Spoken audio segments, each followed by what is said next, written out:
दुर्गत आ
दुर्गत कराल दुर्गट भव सिंधो जन्मुनिया कुळे वाचे स्मरे नाम धरे हाची नेमा हरनिशी तुका म्हणे कोटी कुळेती पुनीत भावे गाता गीत विठोबाचे विठ्ठल विठ्ठल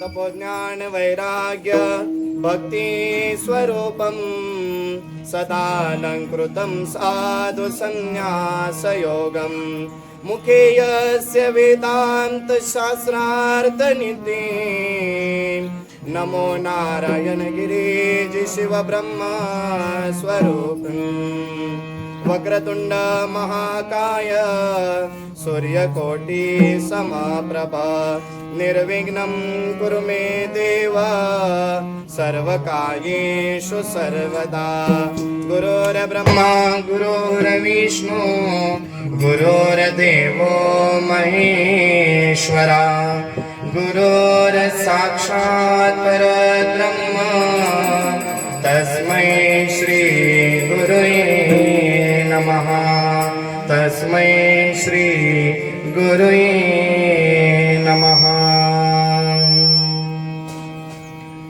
प्रस्तुत प्राप्त प्रसंग आज या ठिकाणी आजच्या या चिंतनरूपी वर्षश्राद्धाच्या या पुण्यस्मरणाच्या निमित्ताने चिंतनरूपी सेवेकरता निवडलेला हा अभंग जगद्गुरु तुकाराम महाराजांचा 4 चरणाचा हा अभंग आहे.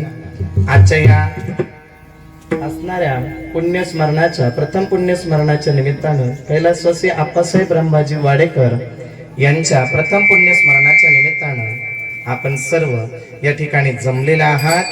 आजच्या या प्रसंगाला लाभलेले सर्व टाळकरी वर्ग, त्याचबरोबर महाराष्ट्रातील आपले असणारे प्रसिद्ध गायनाचार्य हरिभक्त परायण योगेश महाराज रुपनर, त्याचबरोबर मृदुंगाचार्य विजय महाराज, हार्मोनियम वादक असतील, सर्व टाळकरी वर्ग सर्वांच्या चरणावरती मी नतमस्तक होतो आणि माझ्या या कीर्तन रूपी सेवेला सुरुवात करतो. विठाल विठाल विठाल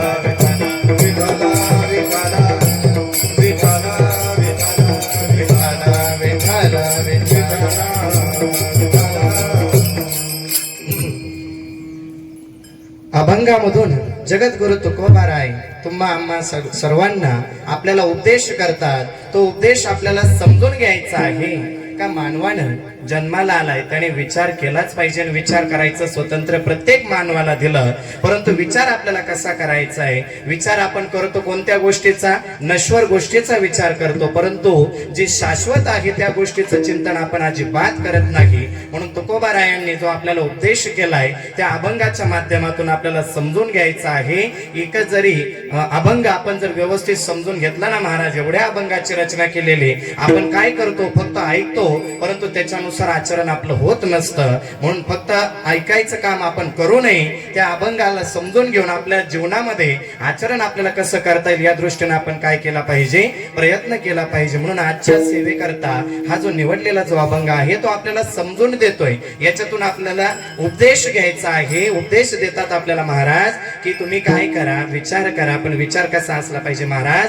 सार विचार असला पाहिजे. हा सार विचार तुम्ही काय करायचा आहे? समजून घ्यायचा आहे. सरळ सरळ भावार्थ आपण पाहूया आणि मग असा विचार करायला सुद्धा भाग्यवान असायला पाहिजे. ज्याचं भाग्य आहे ना महाराज, तोच काय करू शकतो? सार विचार करू शकतो. व्यर्थ विचार करणारे आपल्याला पावले या संसारामध्ये भरपूर जण सापडतील. ज्यावेळेस आपण एकमेकाला भेटतो ना, भेटताना आपण परमार्थाचा विचार, त्याची चर्चा, त्या भगवंताच्या नावाचं चर्चा आपण केली पाहिजे. परंतु आपलं व्यर्थ चर्चा चालू होते. विचार आपल्या मनामध्ये जो असतो हा नश्वर विचार असतो. सार विचार करणं कोणालाही दुर्लभ नसतं. आणि म्हणून या अभंगाच्या माध्यमातूनच सांगितलेलं आहे का विचार करण्यासाठी, सार विचार करण्यासाठी कुळ देखील काय असावं लागतं? पवित्र असावं लागतं. आणि त्या कुळामध्ये जन्माला येणारे जे कोणी जन्म घेतील त्या कुळामध्ये, त्या वंशामध्ये हे असे पुण्यवान आत्मे तेच काय करू शकतात? असा सार विचार करू शकतात. म्हणून या अभंगाचा आपण भावार्थ सरळ सरळ आपण समजून घेत आहोत. अभंगातून पुढच्या त्या 3ऱ्या चरणामधून आपल्याला महाराजांनी सांगितलेलं आहे का आपल्याला काय करायचं आहे? कुळामध्ये जन्माला येऊन आपल्या जीवनाचं आपल्याला सार्थक करायचं आहे. आणि आपल्या मुखानं वाचन काय करायचं आहे? त्या पांडुरंग परमात्म्याचं स्मरण करायचं आहे. नश्वर गोष्टीचा आपल्याला चिंता विचार अजिबात करायचा नाही. जे संपणार आहे, जे नश्वर आहे त्याचाच विचार आपण करत बसतो आणि असंच आपलं आयुष्य निघून जातं महाराज. हातामध्ये काही शिल्लक राहत नाही. म्हणून या कुळामध्ये आपण ज्या कुळात जन्माला आलो त्याला जर आपल्याला पावन करायचं असेल तर एकमेव साधन सोपं सांगितलेलं आहे, ते म्हणजे त्या पांडुरंग परमात्म्याचं ध्यान करणं. आणि म्हणून तुकोबाराय आपल्याला आपल्याला या अभंगाच्या शेवटच्याही चरणात सांगतात, असं कुळ, असं जे वंश आहे हे भाग्यवान केव्हा होईल, ज्या वेळेस त्या कुळामध्ये एखादा पुण्यवान आत्मा जन्माला येईल आणि तो त्या पांडुरंग परमात्म्याचं ध्यान करेल, चिंतन करेल, देवाची शरणागती स्वीकारेल. मग अशा वेळी काय होईल, त्याचं कुळ हे पावन झाल्याशिवाय राहणार नाही. विठाल विठाल. विठालाच्या उद्धारासाठी लोकांचं कल्याण कसं होईल या दृष्टीने ते काय करत होते, गावोगावी तालुक्याच्या ठिकाणी जिथपर्यंत त्यांना पोहोचता येईल त्या ठिकाणी जाऊन लोकांना काय करायचे महाराज, जागृत करण्याचं काम ते करायचे. आणि म्हणून अशा या संतांच्या चरणावर काय झालं पाहिजे, नतमस्तक झालं पाहिजे. मस्तक हे पायावरी मस्त हे पायावरी यावर करी संतांच्या वर करी संतांच्या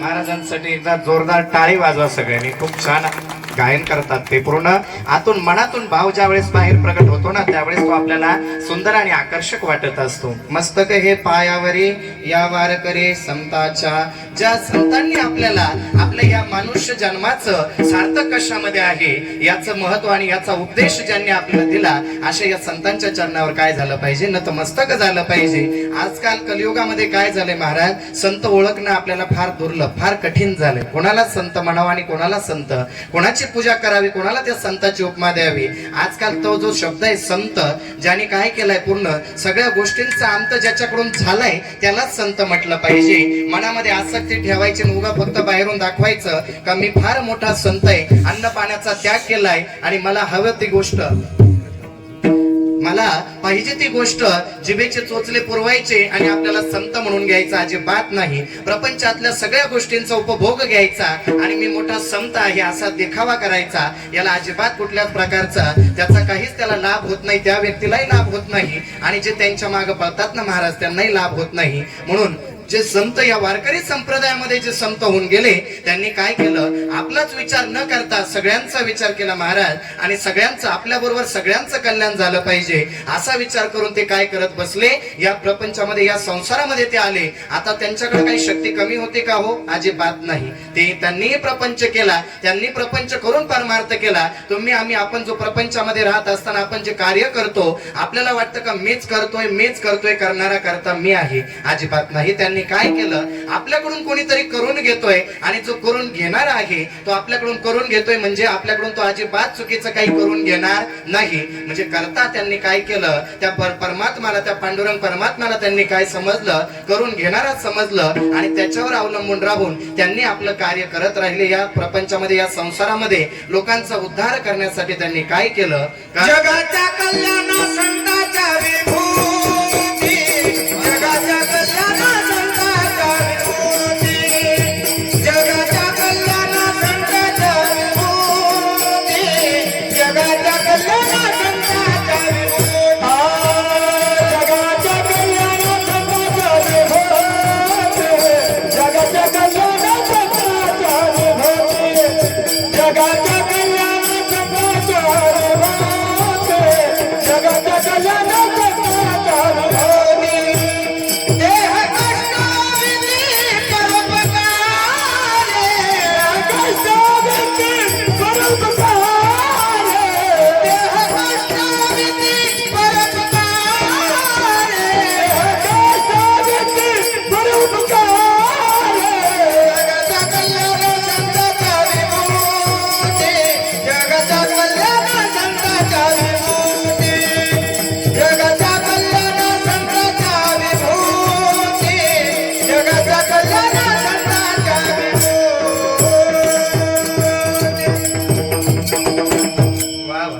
जगाच्या कल्याणात संतांच्या विभूती. आता हे संत जे अवतार धारण करून येतात, हे कशासाठी येतात? यांचा अवतार जो असतो ना महाराज, तो तुमच्या आणि माझ्या आपल्या सगळ्यांच्या उद्धारासाठी त्यांचा अवतार असतो.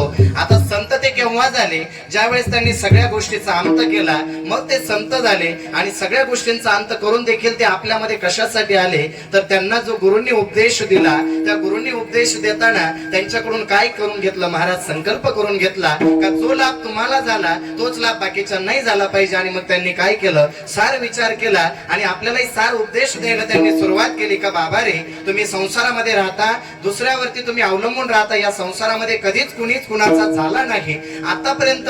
पहा, पूर्ण शास्त्रामध्ये या सगळ्यांमध्ये जर आपण ते शोधून काढलं ना, तर आतापर्यंत देवांनाही पृथ्वीवर अवतार धारण करून यावा लागला, परंतु त्यांनाही शरीर सोडून जावं लागतं महाराज. मग तुम्ही आणि आपण कोणत्या मातीचे बनलेलो आहोत? अजिबात नाही. आपल्याला प्रत्येकाला एक दिवस जायचं आहे, परंतु जाण्या अगोदर आपल्या जीवनाचं जे आपल्याला सार्थक करायचं आहे ना, मग हे सार्थक कशामध्ये आहे? तर त्याच्यासाठी आपल्याला काय करावं लागेल? तर यासाठी तुकोबाराय आपल्याला अभंगाच्या पहिल्या चरणात सांगतात, सारासार विचार करा उठाउठी, नाम धरा कंठी विठोबाचे, नाम धरा कंठी विठोबाचे, नाम धरा कंठी विठोबाचे. सारासार विचार करा उठाउठी,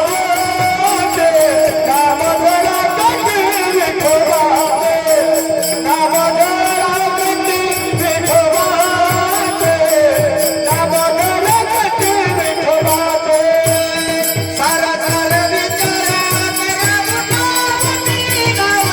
धरा कंठी विठोबाचे, नाम धरा कंठी विठोबाचे.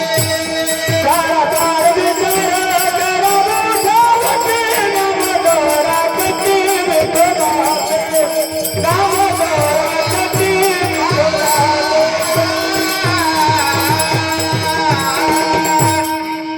सारासार विचार करा उठाउठी, नाम धरा कंठी विठोबाचे. मग आता आपल्याला आपल्या जीवनाचं सार्थक करायचंय, यासाठी आपण काय केला पाहिजे? विचार केला पाहिजे. विचार करायचं स्वतंत्र प्रत्येकाला देवाने दिलंय. असं नाही का कोणाला काय करायचं ज्याची त्याची इच्छा असते महाराज. परंतु जो मनुष्य या जन्माला, त्याला माहितीये का प्रत्येकाला काही माणसं असे असतात का जे फक्त आपला विचार करतात, फक्त कोणासाठी? आपल्या कुटुंबाचा, आपल्या मुलाबाळांचा विचार करतात. बाकीच्यांचं त्यांना कोणाचंच अजिबात त्यांना घेणं देणं नसतं. म्हणून काय केलं पाहिजे? विचार करा. आपलंही कल्याण झालं पाहिजे आणि समोरच्याचं देखील कल्याण झालं पाहिजे. एकदा काय झालं महाराज, राक्षस आणि देव यांचं भांडण चालू झालं. पहा, दोघांचंही भांडण चालू झालं आणि हे भांडण गेलं ब्रह्मदेवांकडे. ब्रह्मदेव आपले बसलेले ध्यानाच्या अवस्थेमध्ये, ध्यान मुद्रा त्यांची चालली होती आणि देव आणि राक्षस दोघेही गेले. भांडण कोणत्या गोष्टीचं चाललेलं होतं महाराज? देवता म्हणायचे नाही आम्ही तुमच्यापेक्षा श्रेष्ठ, आणि राक्षस वर्ग म्हणायचा नाही तुम्हाला आम्ही हरवलंय बऱ्याच युद्धामध्ये, म्हणून तुमच्यापेक्षा कोण श्रेष्ठ? आम्ही श्रेष्ठ. आता श्रेष्ठ कोण कसं ठरवायचं? मग आता सगळे गेले ब्रह्मदेवांकडे. सृष्टीचे जे पालनहार आहेत, सृष्टीचे जे निर्माते आहेत, ब्रह्मदेवतांकडे दोघेही गेले महाराज. राक्षसही गेले आणि देवताही गेले. आणि गेल्यानंतर राक्षस ब्रह्मदेवांना म्हणे ब्रह्मदेवता तुम्ही काय करता? भेदभाव करता म्हणे. तुम्ही स्वतः देव आहे म्हणून तुम्ही देवांचीच बाजू घेता आणि आम्हाला बाजूला सारता, बाजूला लोटता म्हणे. अजिबात नाही. तुम्हाला कधी जाणवलं? मी तुम्हाला अजिबात बाजूला केलेलं नाही. परंतु नाही ब्रह्मदेवता, तुम्ही हे चुकीचं करता. तुम्ही काय करता? देवांनाच पहिला मान देता. ब्रह्मदेवाने विचार केला का राक्षसांना आता यांना काही परमार्थिक उपदेश, काही लोकांना परमार्थिक उपदेश घेणं अजिबात त्यांना पटत नाही, म्हणून त्यांना व्यावहारिकच उपदेश दिला गेला पाहिजे. या हेतून काय केलं? ब्रह्मदेवांनी सांगितलं का म्हणे आता तुम्ही काय करा, एक काम करा म्हणे. ब्रह्मदेवाने चांगला विचार केला. हो, सृष्टीचे पालक, सृष्टीचे निर्माते ब्रह्मदेवता ते काही अडाणी असतील का? हो, अजिबात नाही. त्यांनी विचार केला म्हणे आता याला काय करूयात, आपण यांना परमार्थिक उपदेश न देता व्यावहारिकच त्यांना ज्ञान देऊया. आणि मग काय केलं? ब्रह्मदेवांनी सांगितलं म्हणे देवतांना तुम्ही ऐका आणि राक्षसांना तुम्ही ऐका. माझ्याकडे दोघांनी जेवणासाठी यायचं, जेवण पोटभर करायचं. मी दोघांनाही जेवणाचं आमंत्रण देतो महाराज. दोघांनाही जेवणाचं आमंत्रण दिलं गेलं. वार ठरला वेळ ठरली. दोघांनाही त्या दिवशी काय केलं, जेवणासाठी बोलवलं. आता जेवणाचा वार वेळ आली जवळ आणि आता जेवणाला बसायचं. राक्षस म्हटले अगोदर आम्ही पंक्तीसाठी बसणार. पहा राक्षसी बुद्धीचे लोक कसे असतात, अगोदर आपलं पोट भरलं पाहिजे, दुसऱ्याला मिळो अगर ना मिळो. त्यांना असंच वाटलं का आपलं पोट भरलं गेलं पाहिजे. मग राक्षस म्हटले का अगोदर पंक्तीला आम्ही बसणार, देवांनी नंतर बसायचं. ठीक आहे, काही हरकत नाही. आता दोघांनाही पंक्तीला सुरुवात होणार होती. अगोदर काय केलं, ब्रह्मदेवाने त्यांना आट घातली. महाराज आता एवढे सृष्टीचे निर्माते ते ब्रह्मदेव होता, ते काय असे असतील का? अजिबात नाही. उपदेश द्यायचाय, पण परंतु कशातून उपदेश द्यायचा त्यांना? या व्यावहारिक ज्ञानातून उपदेश द्यायचा. त्यांनी काय सांगितलं, दोघांनी ऐका, देवतांना तुम्ही ऐका, राक्षसांना तुम्ही ऐका. जेवण पोट भरून करायचं, पण जेवण करताना मात्र कोपरातून हात वाकवायचा नाही, अशी त्यांना आट घातली. आता काय करायचं? देवांनाही प्रश्न पडला आणि राक्षसांनाही प्रश्न पडला. म्हणजे आता जेवण करायचं, आवडीचं जेवण आहे, कोपऱ्यातून हात वाकवायचं नाही. ही काय आट? आता अशी आट तर आम्ही कुठंच ऐकली नव्हती. महाराज काय करायचं सांगा ना, कोपऱ्यातून हात नाही वाकवायचं, मग जेवायचं कसं? बर देवता म्हणले आम्हाला जी आट आहे ना तीच राक्षसांनाही पाहिजे. म्हणे काही हरकत नाही, म्हणे राक्षसांनाही तीच आट. राक्षस म्हणे आम्हाला जी आट येते यांनाही पाहिजे. दोघांनाही ठरली का कोपऱ्यातून हात अजिबात वाकवायचा नाही. मग आता काय करायचं? राक्षस म्हटले होतं अगोदर आम्हाला पंक्तीला बसायचं. महाराज पहा राक्षसी वृत्तीचे लोक कसे असतात का आपलं पोट भरलं पाहिजे, आपलाच विचार करायचा फक्त. ही वृत्ती कोणाची असते महाराज? राक्षसांची वृत्ती असते. झालं असं, पंक्तीला बसले. कोण? राक्षस. सगळे राक्षस पंक्तीला बसले महाराज. आणि ज्या वेळेस ते पंक्तीला बसले ना, बसताना सरळ लाईन धरली त्यांनी आणि म्हणे वाढा आता आम्हाला जेवायला. मग काय आता अर्थ घातली, जेवायचं तर पोट भरे, भूक लागलेली एवढी. आता काय करायचं? सगळे पंक्तीला बसले, त्यांना जेवायला वाढण्यात आलं. जेवणाचा पहिला घास ते उचलणार, तेवढ्यात ब्रह्मदेवाने सांगितलं आठ लक्षात आहे ना? म्हणे आहे. बर आता काय करायचं महाराज? त्यांनी जेवणाचा पहिला घास घेतला देवता समोर. यांची गंमत बघायला कोण होते? देवता. आता त्यांचाही नंबर येणार होता, परंतु देवता हे हुशार बुद्धीचे. पहिला अन्नाचा घास यांनी उचलला, कोपऱ्यातून हात वाकवायचा नव्हता, हात वरती नेला. आता वरून घास सोडला, काही नाकात जातोय महाराज, काही डोळ्यात जातोय, काही तोंडामध्ये. थोडा उरला सुरला घास कुठं जातोय? तोंडात जातोय. आता काय करावं? शेवटी राक्षसी वृत्तीचे लोक ना हो, त्यांनी बुद्धीचा वापर केला नाही. विचार करायची त्यांची बुद्धीच, त्यांची क्षमता संपून गेली आणि नश्वर गोष्टीचा विचार करणारे हे असे राक्षसी वृत्तीचे लोक बसलेत. आपलंच पोट भरलं पाहिजे, दुसऱ्याकडे अजिबात पाहिलं नाही. दुसरा घास घे, हात वर ने, वरून घास सोडायचा, काही डोळ्यात जातोय, काही नाकात जातोय. महाराज बळच एकमेकाकडे पाहायचं आणि तो अन्नाचा घास खायचा. असं करता करता करता काय करावं? शेवटी त्यांनी ते अन्न कसं बस खाल्लं. काही पोटात गेलं, काही डोळ्यात जाते, डोळ्यांची आग, नाकात जाते, नाकाची आग. देवता यांना पाहून हसत होते. काय हसत होते? का काय करावं यांना? कशी यांची बुद्धी, राक्षसी बुद्धी. पहा ना, आपलाच विचार करताय, फक्त घास उचल टाक आपल्या तोंडात, घास उचल टाक आपल्या तोंडात, एवढंच त्यांचं चालू होतं. अशी राक्षसी वृत्तीचे लोक. बळबळ त्यांचं जेवण झालं आणि ते बाजूला सरकले आणि आता देवांना म्हटले अरे देवतांनो बसा, आता आमच्यावर तुम्ही हसले ना, तुमच्यावर हसायला आम्ही तयार आहे. म्हणे बसा आता, तुमच्यापेक्षा खळखळून आम्ही हसतो. परंतु देवतांची बुद्धी महाराज ती काही साधी बुद्धी होती का? अजिबात नाही. जे अशा बुद्धीचे लोक असतात ना, देवतांची बुद्धी कोणाची म्हणावी का? जे आपलंही कल्याण झालं पाहिजे आणि समोरच्याच्या आपल्याकडे येणाऱ्याचंही कल्याण झालं पाहिजे, असा एक तरी जिवलग मित्र आपल्याला असावा का जो काय करतोय, आपल्याला चांगलं मार्ग दाखवण्याचं काम करतोय आणि या परमार्थाच्या मार्गाला घेऊन जातोय. महाराज मग सगळे देवता बसले, पंक्तीला बसले, पण बसताना त्यांनी एकच पंगत नाही धरली महाराज. त्यांनी काय केलं? दोन पंक्ती धरल्या आणि एकमेकाकडे तोंड करून बसले आणि म्हणे आम्हाला जेवायला वाढताना एकच ताट वाढायचं दोघांमध्ये. पहा किती हुशार बुद्धी, किती बुद्धिमत्ता ही देवतांची. पहा ना, बसले ते पंक्तीला जेवणाला आणि बसताना मध्ये त्यांना ताट वाढलं गेलं, दोघांमध्ये एकच ताट वाढलं. या देवाने त्या देवाला सांगायचं बाबा रे, तूही पोटभर जेव आणि मलाही पोटभर जेव घाल, मी तुला घास भरवतो आणि तू सुद्धा काय कर, मला घास भरव. अशी वृत्ती पहा ही देवतांची. दोघे एकमेकाच्या समोर बसले महाराज आणि अन्न वाढलं आणि जेवायला सुरुवात केली. आता राक्षस वाटच पाहून होते का कधी यांचा हात वर जातोय, कधी नाकात तोंडात डोळ्यात जातोय. आम्ही यांची गंमत पाहायला आम्ही तयार आहे. परंतु झालं तसं नाही. जे वाईट वृत्तीचे लोक असतात ना, कधी एखाद्याचं वाटोळं होतंय एवढंच ते बघायला असतात का याचं कधी वाटोळं होतंय, चांगलं होताना त्यांना पाहावलं जात नाही. अशा वृत्तीचे काही लोक असतात. म्हणून झालं, राक्षस वाट पाहत होते परंतु उलट झालं. या देवाने त्या देवाला पोटभर घास भरवला आणि ह्या देवाने त्या देवाला एकमेकाला काय केलं महाराज?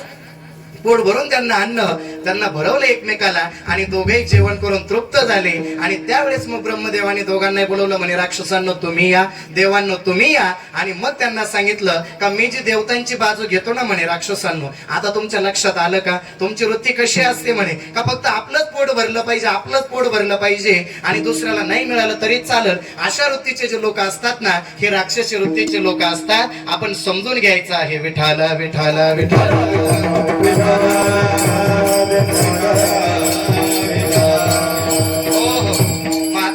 हा दृष्टांत मी तुम्हाला का सांगितला, का याच्यावरून आपल्याला काय करायचंय समजून घ्यायचंय. फक्त आपलाच विचार करायचा नाही, समोरच्याचे कल्याण झालं पाहिजे. अहो संत कसे असतात, संत असे असतात ज्याप्रमाणे परिसाचा दगड असतो ना महाराज, परिसाचा दगड, का जर तो लोखंडाला स्पर्श झाला तर तो आपल्या संपर्कात येणाऱ्या लोखंडालाही सोनं बनवून टाकतो. असे हे संत असतात आणि जगाच्या कल्याणासाठी ते अवतार धारण करून येत असतात. का काय झालं पाहिजे, आपल्या संपर्कात येणाऱ्यांचे कल्याण झालं पाहिजे. असे संत मिळणं हे फार दुर्लभ आहे, फार कठीण आहे. आणि ज्याला मिळालं ना त्याच्या जीवनाचं कल्याण झाल्याशिवाय राहत नाही. म्हणून आपण संगत धरावी. कोणाची संगत धरावी, तर या साधू संतांची आणि महापुरुषांची संगत धरावी. त्यांच्या संगतीमध्ये जाणाऱ्याच्या जीवनाचं कल्याण झाल्याशिवाय राहत नाही.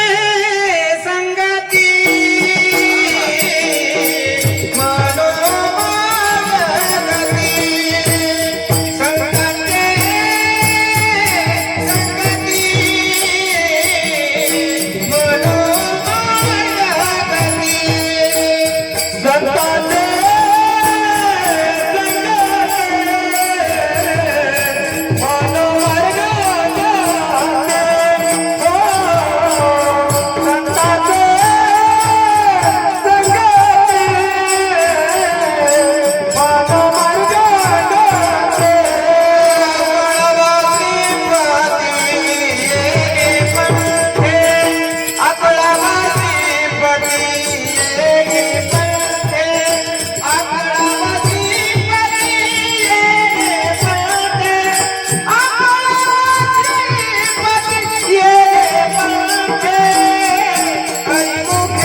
संतांचे संगती मनोमार्ग गती आकळावा श्रीपती घेणे कंटे.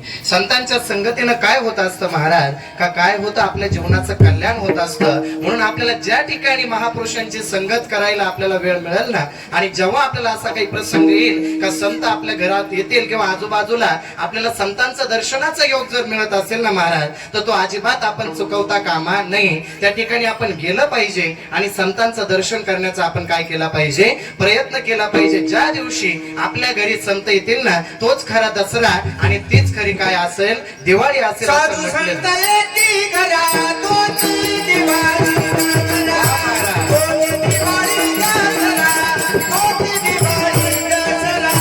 साधू संत येती घरा तोच दिवाळी दसरा, तोच दिवाळी दसरा, तोच दिवाळी दसरा. साधू संत येती घरा तोच दिवाळी दसरा, साधू संत येती घरा तोच दिवाळी दसरा, तोच दिवाळी दसरा, तोच दिवाळी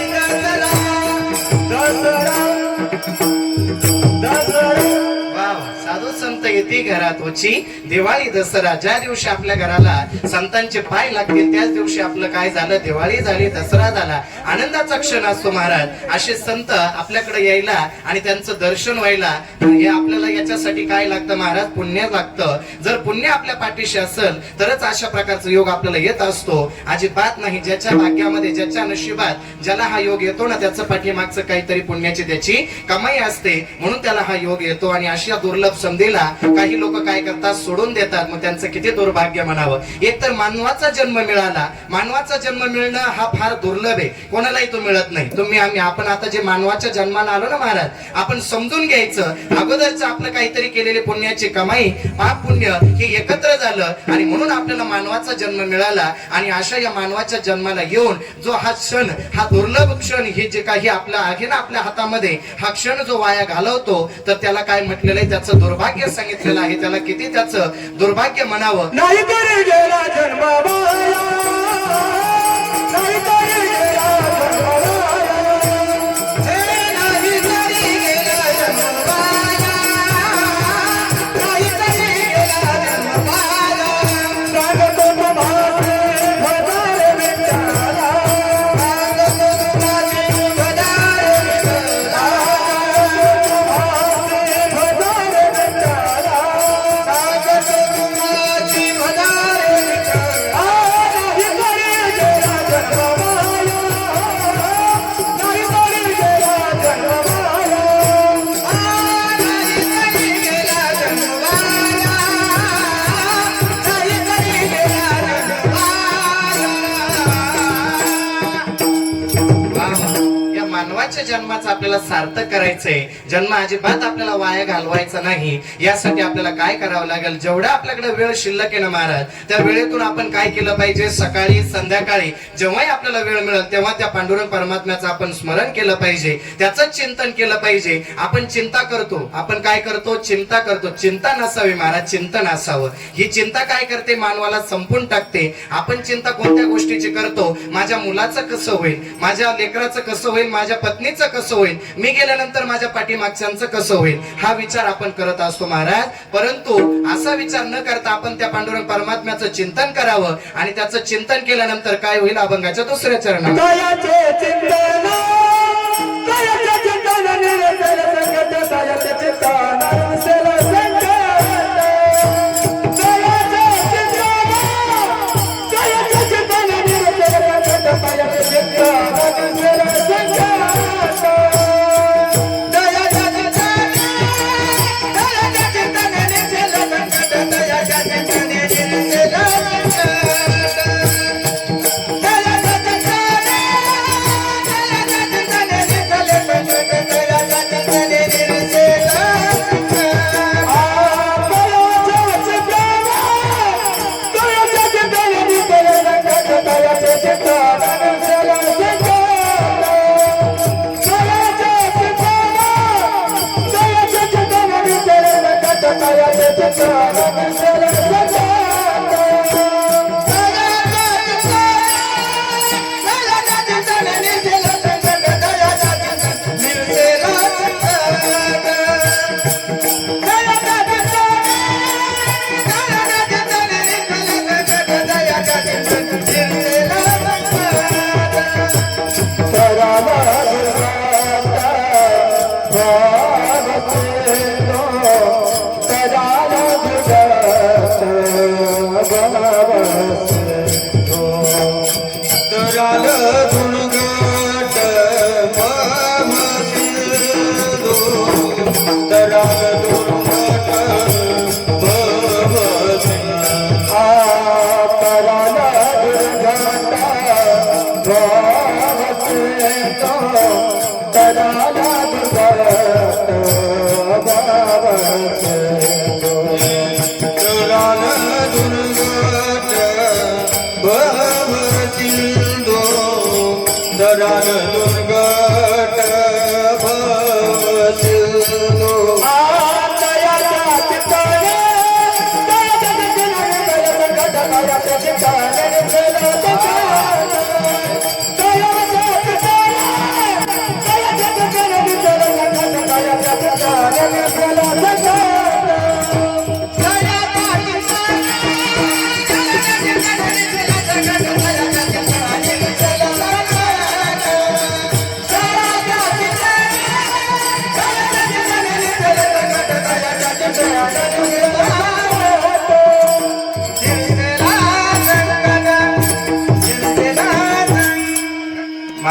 त्यांच्यासाठी एकदा जोरदार टाळ्या झाल्या पाहिजे सर्वांची. किती छान गायन केलं महाराजांनी पहा. ही परमेश्वराकडून मिळालेली देणगी असते आणि त्याचा सुद्धा योग्य ठिकाणी वापर झाला पाहिजे, बरोबर. मग काय आपल्याला देणाऱ्याने दिलंय भरपूर, परंतु त्याचा वापर आपण चांगल्या प्रकारे करत नाही. असो, मग आता या अभंगाच्या या दुसऱ्या चरणामधून आपल्याला तुकोबाराय सांगतात का आपण चिंतन केलं त्या पांडुरंग परमात्म्याचं तर काय होईल, त्याचं चिंतन केल्यानंतर आपल्यावर येणारे जे संकट आहे त्याचं निरसन होईल. म्हणजे तुझी चिंता त्याचे सर्व आहे, तुझी चिंता त्याचे सर्व आहे. हे तुझी चिंता त्याचे सर्व आहे, तुझी चिंता त्याचे सर्व आहे.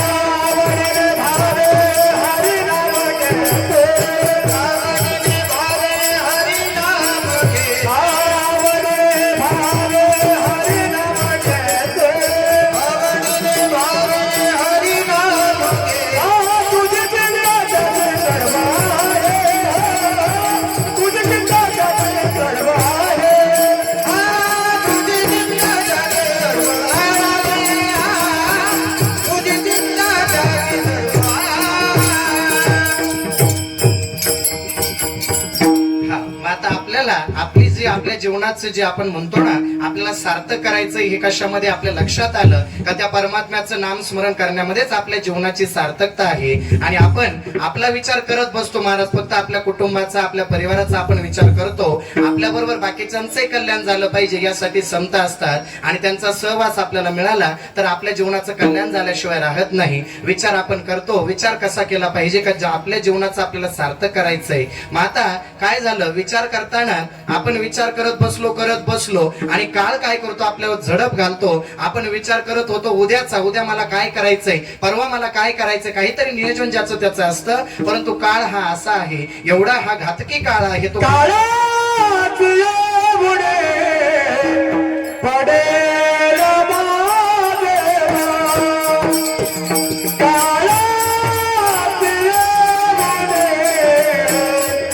पडेल मागे,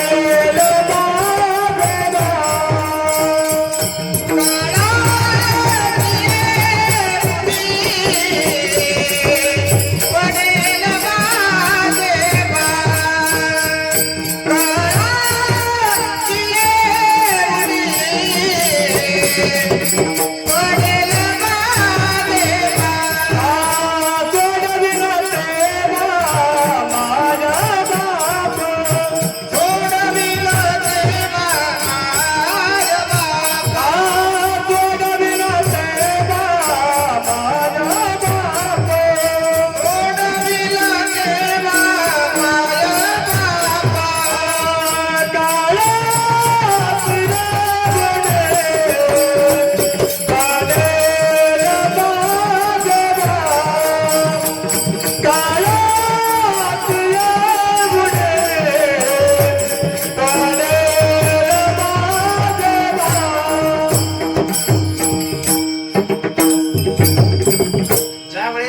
आपल्यावर हवी होईल ना, ज्यावेळेस काळ आपल्यावरती घाव घालेल त्यावेळेस तो काय करतो, लगेच आपल्याला संपून टाकतो. आणि असा हा घातकी काळ कधी कोणावरती ती वेळ येईल महाराज सांगता येत नाही. आपण पुढचं सगळं काही नियोजन आपण केलेलं असतं, परंतु काळ काय करतो, आपल्यावर घात करतो आणि आपलं आयुष्य त्या ठिकाणी संपून जातं. असंच होत असतं. माणसाच्या जीवनाचं काही खरं नाही. खरं फक्त ह्या सार विचार करण्यामध्येच आहे. आपण प्रपंचावर अवलंबून राहतो आणि संसारावरती आपण सगळं त्याच्यामध्ये काम करत असताना आपण काय केलं पाहिजे, त्या परमात्म्याचं ध्यान आणि चिंतन केलं पाहिजे. याच्यातच आपल्या जीवनाचं सार्थक आहे. म्हणून ह्या अभंगातून आपण समजावून घेत आहोत एका एका चरणाच्या माध्यमातून का आपल्याला जीवनाचं सार्थक करायचंय तर आतापासून आपल्याकडे जो वेळ शिल्लक आहे आपण क्षणाक्षणाला काय केलं पाहिजे, क्षणोक्षणी हाती करावा विचार, क्षणोक्षणी हाती करावा विचार, क्षणोक्षणी हाती करावा विचार, क्षणोक्षणी हाती करावा विचार, क्षणोक्षणी हाती करावा विचार, क्षणोक्षणी हाती करावा विचार, क्षणोक्षणी हाती करावा विचार, क्षणोक्षणी हाती करावा विचार.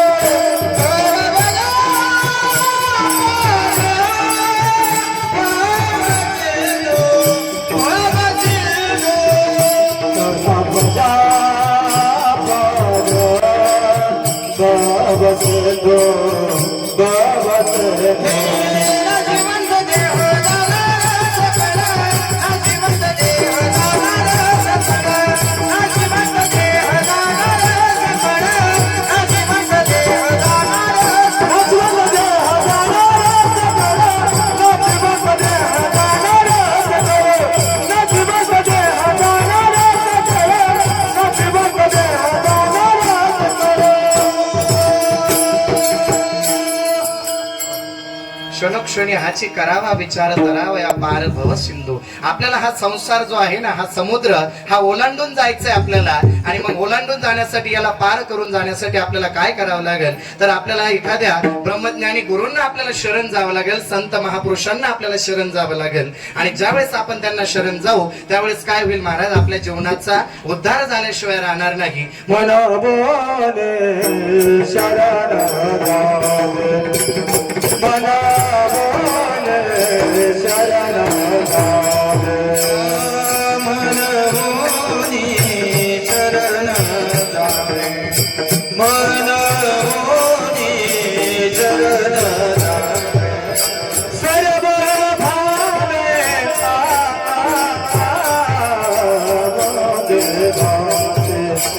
सर्व भावे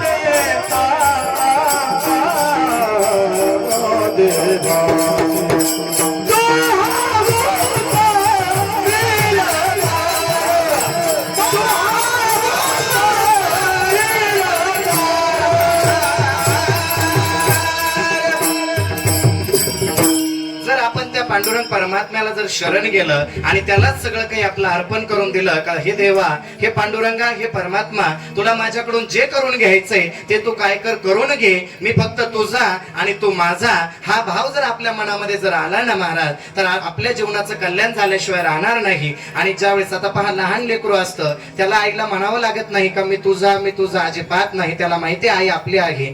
असंच आपण देवाला दररोज जर आपण काय करत गेलं, प्रार्थना केली, त्याच्यासाठी थोडा वेळ दिला, तर नक्कीच एक दिवस असा येईल का तो आपल्याला काय करेल महाराज, स्वीकार केल्याशिवाय राहणार नाही. त्याच्यासाठी वेळ द्यायला शिका. जीवनाचं सार्थक करायचंय. भरोसा अजिबात कोणाचाच कुठल्याच प्रकारचा भरोसा देता येणार नाही. आज तुम्ही या ठिकाणी बसलेले आहात, सांगता येत नाही उद्या काय होईल, उद्या या ठिकाणी तुम्ही असाल नसाल, कधी कोणता काळ वेळ आपल्यावरती ओढवली जाईल, अजिबात याचा आपण विचार करू शकत नाही. म्हणून जोपर्यंत आपल्याला आपण हयात आहात तोपर्यंत काय केलं पाहिजे, आपल्या जीवनाचं सार्थक कशामध्ये हे जाणून घेतलं पाहिजे. आणि असाच विचार केला पाहिजे. विचार करायला हे पुण्यवान जे जीव असतात ना, ते जन्मापासूनच काय करतात, आई वडिलांना सुख समाधान देत असतात. पुण्यवान आत्मा आपल्या कुळामध्ये जन्माला यायला महाराज आपलं देखील तेवढं भाग्य लागतं. आणि असे पुण्यवान आत्मे ज्यावेळेस आपल्या वंशामध्ये कुळामध्ये जन्माला येतात त्यावेळेस ते काय करतात, या परमार्थाच्या मार्गाला चालतात. टाळी वाजवणं देवासाठी हे कोणाचंही काम नाही महाराज. ज्याच्या हातावर पाप बसलंय तो भगवंताच्या नावाची टाळी वाजवू शकत नाही. आणि ज्याच्या मुखामध्ये पाप आहे ना, तो भगवंताचं नाव सुद्धा घेऊ शकत नाही. म्हणून आपण ओळखून घ्यायचं, बसलेले तुम्ही आहात, ज्यावेळेस भजन चालतं त्यावेळेस जे टाळी वाजवतात ते खरंच पुण्यवान आहे. आणि जे तसेच बसलेले राहतात, अजिबात टाळी वाजवत नाही, देवाचं नाव घेत नाही, त्यांना पापे, त्यांचं पाप काय होत असतं, जागा होत असतं. जेव्हा तुम्ही अशा ठिकाणी भजन कीर्तनाच्या ठिकाणी महाराज तुम्ही येऊन बसताना त्यावेळेस तुमचं पाप जोर मारायला सुरुवात करतं. आणि ज्यावेळेस पाप जोर मारतं महाराज त्यावेळेस तुमची एकतर बडबड चालू होते किंवा एकमेकाशी काहीतरी तुमची चर्चा, काहीतरी हावभाव तुमचा चालू होतो. म्हणजे आपलं पाप आपल्याला या ठिकाणी शांत बसू देत नाही. हे तुम्ही काय केलं पाहिजे, समजून घेतलं पाहिजे. विठाला विठाला विठाला असो, या अभंगातून आपण दुसऱ्या चरणातून समजून घेतलेलं आहे का आपल्याला काय करायचंय, त्याचंच चिंतन करायचंय. चिंता अजिबात करायची नाही. चिंता काय आहे, ती एक प्रकारची राक्षसी नाही. तर जर आपण तिला आपल्या अनुकरणामध्ये आचरणात जर आणलं आणि कायमस्वरूपी चिंताच करत राहिलो तर आपल्याला त्या देवासाठी चिंतन करायला अजिबात वेळ देता येणार नाही. म्हणून काय करत चला, चिंतन करा, चिंता अजिबात करू नका. अहो, ज्यावेळेस पहा बाळाचा जन्मही झालेला नसतो त्यावेळेस आईच्या मातेच्या स्तनामध्ये त्याने दुधाची व्यवस्था केलेली असते. आपल्याला एवढं छान उदाहरण आपल्या डोळ्यासमोर आहे का त्या बालकाचा अजून जन्मही झालेला नाही तरी त्या परमात्म्याने त्याची व्यवस्था करून ठेवली. म्हणजे एवढी काळजी घेणारा तो परमात्मा आहे आणि तरी आपण त्याच्यासाठी वेळ देत नाही म्हटल्यावर आपलं किती दुर्भाग्य. जेल मधले कैदी असू द्या, त्या कैद्याची सुद्धा व्यवस्था त्या परमात्म्याने करून ठेवली आणि मग त्याला त्या ठिकाणी पाठवतोय. कोणाचंही उदाहरण तुम्ही बघा, देव अजिबात कोणालाच उपाशी राहू देत नाही, त्यांनी सगळी व्यवस्था केलेली आहे. मग अशा त्या परमात्म्याचं ध्यान करायचं सोडून आपण या प्रपंचावर अवलंबून बसतो. एकदा काय झालं, हा महाराज, एकदा काय झालं, एक महिला तिला सावकारानं सांगितलं का अगं घाबरू नको म्हणे. पहा, तिला आपल्या पतीचा आधार नव्हता, पती तिचा वारलेला होता आणि मग तिने या सावकाराचा शेठचा आधार घेतला, शेठजीचा, आणि त्या शेठजीनं तिला सांगितलं म्हणे अगं अजिबात घाबरू नको, तुझा जोपर्यंत मी आहे ना तोपर्यंत तुला घाबरायची काहीच गरज नाही म्हणे. माझ्या सगळीकडे ओळखी आहे, पार तू पोलिसांकडे म्हण, अधिकाऱ्यांकडे म्हण, सगळ्यांकडे पार मंत्र्यापर्यंत माझ्या ओळखी म्हणे, घाबरू नको, तुला जर काही अडचण आली तर मला सांग. तिला वाटलं आता मला कोणाचा तरी आधार मिळाला महाराज. ती त्याच्यावरतीच अवलंबून राहिली, त्याच्यावरतीच विसंबून राहिली.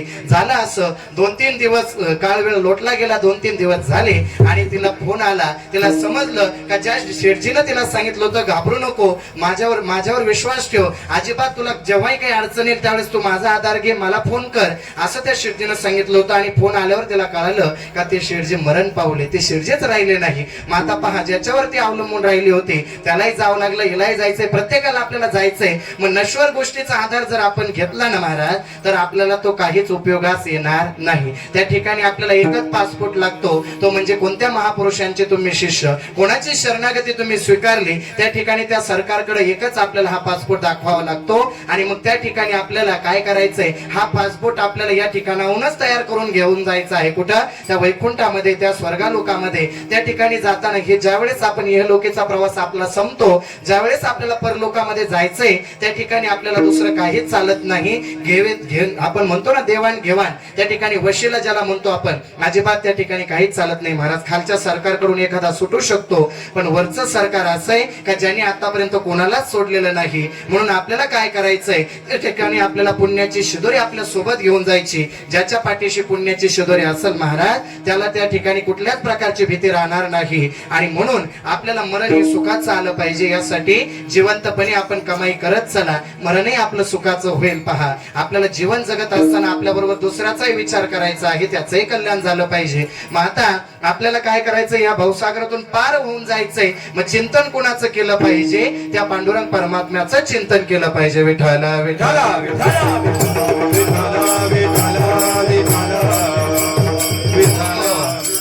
चिंता ऐसी डाकिनी काटे कलेजा खाय, चाह उसकी जो राखे वो नर भी अति दुःख पाय. ज्याने ज्याने चिंता केली ना, चिंता नका करू महाराज, चिंतन करायला शिका आणि या शाश्वत गोष्टीचं चिंतन करा. हे चिंतन तुम्ही केव्हा करू शकाल, ज्यावेळेस तुम्हाला संत महापुरुषांची संगत लाभेल ना महाराज. संगत लाभली का तुमचं चिंतन आपोआप काय होईल, चालू होईल. आणि म्हणून काय करायचंय, ज्या ठिकाणी तुम्हाला असा योग येईल का एखादे साधू संत महात्मे येतात गावामध्ये, त्या ठिकाणी आपण नक्की गेलं पाहिजे आणि त्यांचा सहवासाचा आपण काय घेतला पाहिजे, आनंद घेतला पाहिजे. हा एकट्याचा खेळ नव्हे महाराज, त्यांनाही साथ संगीत द्यायला बाकीचे लागतात. आता एकटा मी जर या ठिकाणी उभा असतो तो जमला असतं का, नाही. बाकीच्या सगळ्यांचा आधार लागतो, सगळ्यांचं सहकार्य लागतं. आणि म्हणून हा परमार्थाचा मार्ग देखील असाच आहे.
महाराज संतांनी मार्ग दाखवायचं काम केलेलं आहे. आणि आपल्याला एखाद्या ठिकाणी जायचंय म्हटल्यावर मार्ग आपल्याला माहिती असला पाहिजे. मग आता तो मार्ग त्यांनी काय केला, संतांनी अनुभव घेतला, त्यांनी स्वतःनी अनुभव घेतला आणि मग आपल्याला तो सांगितला का बाबा रे तुम्ही काय करा, या मार्गाने चला. तुमच्या जीवनाचं खरं जर सार्थक तुम्हाला करायचं असेल तर तुम्ही या परमात्म्याच्याच मार्गाने जा, त्याचंच नामस्मरण, त्याचंच चिंतन करा. एकमेकाशी बोलताना भेटताना प्रेमानं बोलत जा, प्रेमानं त्याच्याशी भेट घेत चला. कारण तो व्यक्ती आपल्याला जो आज व्यक्ती दिसतोय तो पुढे आपल्याकडे आपल्याला भेटेल तो आपल्यामध्ये राहील की नाही याची खात्री नाही. आणि म्हणून काय केलं पाहिजे, आपण त्याच्याशी प्रेमानं बोललं पाहिजे, प्रेमानं वागलं पाहिजे. व्यसनाला बळी न पडता व्यसनापासून आपण सावधान राहिलं पाहिजे. आपल्या जीवनाचं आपल्याला सार्थक करून घ्यायचं आहे. मग ते सार्थक कशामध्ये आहे, तर या पांडुरंग परमात्म्याचं नाम चिंतन, त्याचं ध्यान भजन करण्यामध्ये आपल्या जीवनाचं खरं सार्थक आहे. अभंगातून आपल्याला या 2 चरणामधून आपल्या लक्षात आलेलं पाहिजे का त्याचं चिंतन आपण केलं पाहिजे. अभंगाच्या 3ऱ्या चरणात महाराज सांगतात,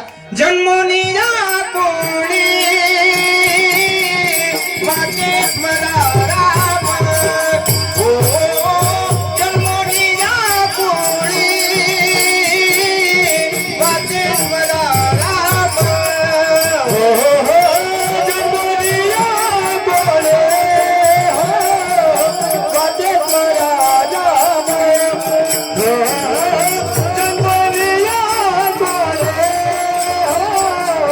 वाटे स्मरा राम, हे धरी हाती धरी हाती नाही धरी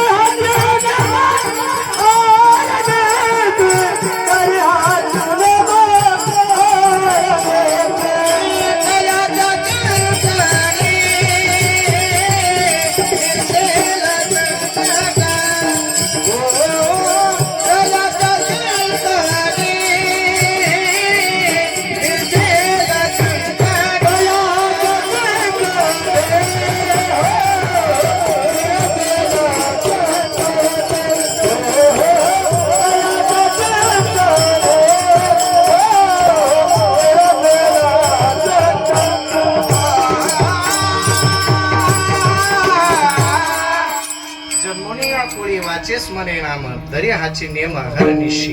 आता कुळामध्ये जन्माला आलेलो आहे आपण ज्या घरामध्ये जन्माला आलो, कमीत कमी एवढं तरी करत चला का आपल्या कुळाचं आणि आपल्या वंशाचं नाव आपण आपल्यामुळं खराब नाही झालं पाहिजे. यासाठी प्रयत्न काय करा, प्रत्येकाने प्रयत्न करत चला. काय होतं, आता एकदा सरांनी सांगितलं मुलांना, पहा काय झालं, सरांनी सांगितलं मुलांना, म्हणजे मुलांनो असं काहीतरी महान काम करून दाखवा का तुमच्या घराचं नाव, तुमच्या आई वडिलांचं नाव उज्ज्वल झालं पाहिजे. पहा एक असाच बहादूर पठ्ठा. आता त्याला वाटलं सरांनी सांगितलं मग करायला पाहिजे. तो घरी गेला, काय करायचं, आई वडिलांचं नाव आपल्याला रोशन करायचं, मग काय करावं. त्याने आपल्या बुद्धीचा वापर केला. घरी गेला आणि त्यांनी घरामध्ये असणारा बल्ब, त्याचे बटन बंद केले, त्या बल्बाला खाली घेतलं आणि त्याच्यावर आपल्या आई वडिलांचं नाव टाकलं महाराज. आणि तो बल्ब परत वरती लावून दिला. जसे त्याचे आई वडील घरामध्ये आल्यानंतर तो म्हणतोय, पहा त्याने बटन चालू केले आणि आई वडिलांनी विचारलं म्हणे, का रे बाळा, आज तुमच्या सरांनी काही सांगितलं का, काय करायला लावलं, तुमचे सर तर दररोज चांगली शिकवण देत असतात. म्हणे हो आमच्या सरांनी सांगितलंय. म्हणे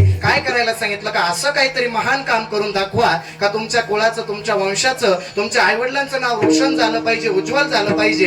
मग म्हणे तू काय केलं, काय ठरवलं, आमचं नाव उज्ज्वल करण्यासाठी, आमचं नाव रोशन करण्यासाठी. म्हणे थांबा, मी तुमचं नाव आता पुढं नाही, मी तुमचं नाव आत्ताच रोशन केलं. म्हणे कसं केलं, ते बघा, ते बल्बावरती तुमच्या दोघांचे नाव मोठ्या अक्षरात टाकलं आणि त्याचे बटन चालू केलेत, म्हणजे तुमचं नाव काय झालं, रोशन झालं. असं केल्यानं होईल का महाराज, अजिबात नाही. त्यासाठी आपल्याला काय करावं लागेल, त्या परमात्म्याचं भजन, ध्यान, कीर्तन, त्याच्यासाठी आपल्याला वेळ द्यावा लागेल. आणि जर आपण असा वेळ देत गेलो ना महाराज त्या भगवंतासाठी, तर निश्चितच काय होईल, आपल्याही जीवनाचं, आपल्याही वंशाचं कल्याण होईल. आपल्या पिढीमध्ये पुढचे जेवढे काही जीव जन्माला येतील ना, त्यांचंही कल्याण झाल्याशिवाय राहणार नाही. एक आपण ज्याला म्हणतो व्यसन करणारा हा एक व्यक्ती, त्याच्या कुळामध्ये जन्माला येणारे पुढे जेवढे त्याच्या कुळात जन्माला येतील ना, त्यांना त्याचं नुकसान, त्याचा परिणाम भोगावा लागतो. असाच कुळामध्ये जर धार्मिक, जर पुण्यात्मा जन्माला आला तर त्याचाही परिणाम उलटा होतो. काय होतं का, त्याच्यामुळे सगळ्या पिढ्यांचा उद्धार होतो. हे दोघांचंही लक्षण सारखंच आहे. विठाला विठाला विठाला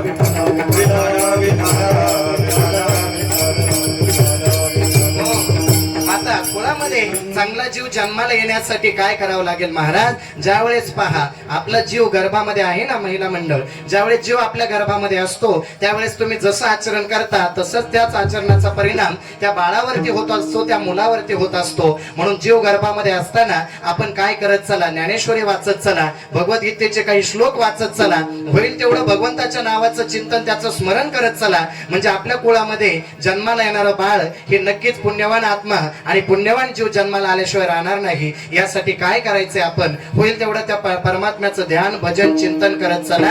आणि त्याच्या चिंतन केल्याने काय होईल, आपल्यावर येणारे जे काही संकट आहे हे सगळं संकट काय होईल, दूर गेल्याशिवाय राहणार नाही. मग आता मनामध्ये भाव देखील लागतो. देवाला काय पाहिजे, तुम्ही सोनं अर्पण करा नाहीतर चांदी अर्पण करा, देवाला ते स्वीकार नाही. तुम्ही अर्पण करताना तुमच्या मनामध्ये काय भाव आहे ना महाराज, हा भावच काय करत असतो, देव स्वीकार करत असतो. भावाचा भुकेला हा भगवंत आहे. म्हणून भावाने आपण गेलं पाहिजे. गर्वानं काही लोक फुगून जातात का मी देवाकडे चाललोय, माझ्याकडे फार एकदम गर्व, माझ्याकडे खूप काही आहे, आणि गर्वानं फुगून जातात त्या परमात्म्याला अर्पण करायला, तरी तो परमात्मा स्वीकार करत नाही. भावानं तुम्ही साधं पान फुल जरी देवाला वाहिलं ना महाराज, तरी ते देवाला स्वीकार असतं. आणि म्हणून देव हा कशाचा भुकेलेला आहे, भावाचा भुकेलेला आहे. ज्याच्यामध्ये भाव, मनात जर भाव नसेल तर आपल्याला देव अजिबात प्रगट होणार मनी नाही भाव अन देवा मला पाव, मनी नाही भाव अन देवा मला पाव, देव अशाने पावायचा नाही रे. देव बाजाराचा भाजीपाला नाही रे. देव बाजाराचा भाजीपाला नाही रे. देव बाजाराचा भाजीपाला नाही रे. देव बाजाराचा भाजीपाला नाही रे. मनात जर आपल्या भाव नसेल ना महाराज, देव काय असा बाजारचा भाजीपाला आहे का, अजिबात नाही. देव काय कोणालाही मिळतो का, अजिबात नाही. त्यासाठी आपलं तेवढं पुण्य असावं लागतं महाराज. देव भेटतो हे मात्र नक्की आहे. आता काही लोक या बुद्धीचा विचार करतात, देव आहे मग आपल्याला तो डोळ्यांनी दिसत का नाही महाराज, आपल्याला डोळ्याने तो दिसला पाहिजे. अजिबात नाही. जे जे आपल्याला आज डोळ्याने दिसतं ना महाराज, ते एक ना एक दिवस संपणार आहे. आज तुम्ही जे बघताय ना आपल्या आजूबाजूला, जेवढं काही आपल्याला डोळ्यांनी दिसतं ते एक ना एक दिवस संपणार आहे. परंतु तो परमात्मा, तो भगवंत पहिलाही होता, अनादि युगापासून तो चालत आला आणि आता अनादि युगापर्यंत तो राहणार आहे. त्याचा कधीच नाश होत नाही असा तो परमात्मा आहे. आणि म्हणून तो आपल्याला डोळ्यांनी दिसत नाही. दिसायला आपल्याला तेवढं पुण्य असावं लागतं. आणि त्यासाठी आपल्याला तेवढी कमाई आपल्या पदरात जर असेल तरच भगवंताचं दर्शन आपल्याला होतं. हे दर्शन काय असतं महाराज, दुर्लभ असतं. ज्याला ज्याला दर्शन झालं त्याने त्याचं वर्णन केलं. मग आता तुकोबर आहे या अभंगाच्या माध्यमातून वर्णन करत आहेत. आपल्याला आपण समजून घेण्याचा प्रयत्न करत आहोत का आपल्याला कुळामध्ये जर आपण जन्माला आलो, त्या कुळाचं नाव आपल्यामुळे खराब नाही झालं पाहिजे. त्याचा उद्धार करण्यासाठी आपण प्रयत्न केला पाहिजे. आपले जे पूर्वज आहे ना महाराज, पूर्वज हे सगळं, हे श्राद्ध,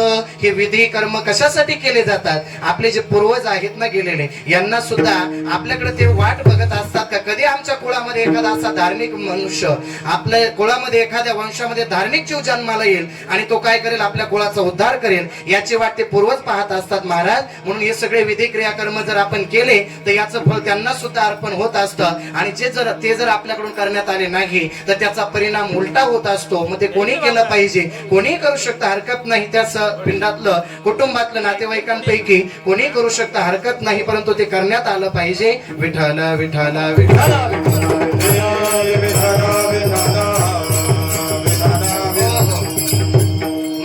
आपण सगळे या ठिकाणी, तुम्ही सगळे जमलात आणि आपल्याला आपला जो हा पुण्यस्मरणाचा सोहळा आहे आपण या ठिकाणी साजरा करतो. कोणी करत नाही महाराज. ज्याच्या आई वडिलांवरती ज्याला जाणीव आहे ना का माझ्या आई वडिलांनी माझ्यासाठी खूप काही केलं आणि मलाही त्यांच्यासाठी, त्यांच्या ऋणातून प्रत्येक माणसावरती 3 प्रकारचं ऋण सांगितलंय महाराज. एक असतं पितृऋण, दुसरं ऋण सांगितलंय ऋषी ऋण पहा, आणि तिसरं ऋण आपल्या ह्या ऋषी मुलांचं, साधू संतांचं ऋण आपल्यावरती आहे, आई वडिलांचे ऋण आपल्यावरती आहे. या ऋणातून आपल्याला मोकळं होण्यासाठी, मुक्त होण्यासाठी काय करायचंय, जो मुलगा अशा वेळेस पहा, आता ज्यावेळेस वडिलांचं आईचं निधन होतं आणि पावली मग ती जी तिरडी असते ना महाराज, खांद्यावरती घेऊन मुलगा जो स्मशानापर्यंत जातो, ज्या शास्त्रामध्ये वर्णन केलंय, एक एक पाऊल चालल्याचं त्याला फळ सांगितलेलं आहे, एक एक यज्ञ केल्याचं त्याला फळ मिळतं. आणि अशा दुर्लभ संधीला जो सोडून देतो त्याला मुलगा तरी कसं म्हणावं, अजिबात नाही. मग आपल्या वडिलांवरती असणार ऋण आपल्याला फेडायचंय. आई वडिलांनी काय केलेलं असतं महाराज, लहानपणी खांद्यावरती आपल्याला खेळवलेलं असतं, आपल्याला कडेवरती घेऊन नाचवलेलं असतं, आपल्याला त्यांनी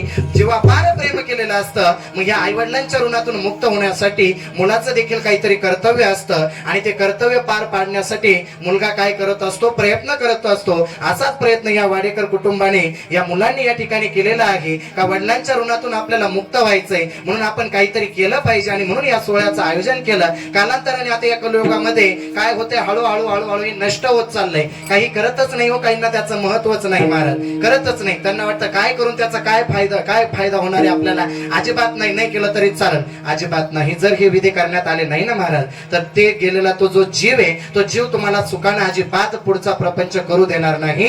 तो तुम्हाला काही ना काही अडचणी तो प्रपंचामध्ये आणल्याशिवाय राहणार नाही. म्हणून हे जे विधी क्रियाकर्म केले जातात महाराज, याला सुद्धा शास्त्र आहे. आपण शास्त्र वाचत नाही, फक्त याने त्याला सांगितलं, त्याने याला सांगितलं, याने त्याला सांगायचं करू नको. चांगल्या कामामध्ये जे विघ्न आणत असतात ना, त्यांना सुद्धा नरकात जावं लागतं. आणि म्हणून काही लोक असे असतात, स्वतःही दान करत नाही, दुसऱ्यालाही दान करू देत नाही. मग आजचा हा जो सोहळा पार पडतोय, या निमित्तानं काहीतरी त्यांच्या हातून दान होणार आहे, दान केलं जाणार आहे. आणि या दानाचं फळ त्या जीवाला काय होत असतं महाराज, अर्पण होत असतं. म्हणून या दानाचं महत्व काय आहे, दुर्लभ आहे. विठ्ठल विठ्ठल विठ्ठल विठ्ठल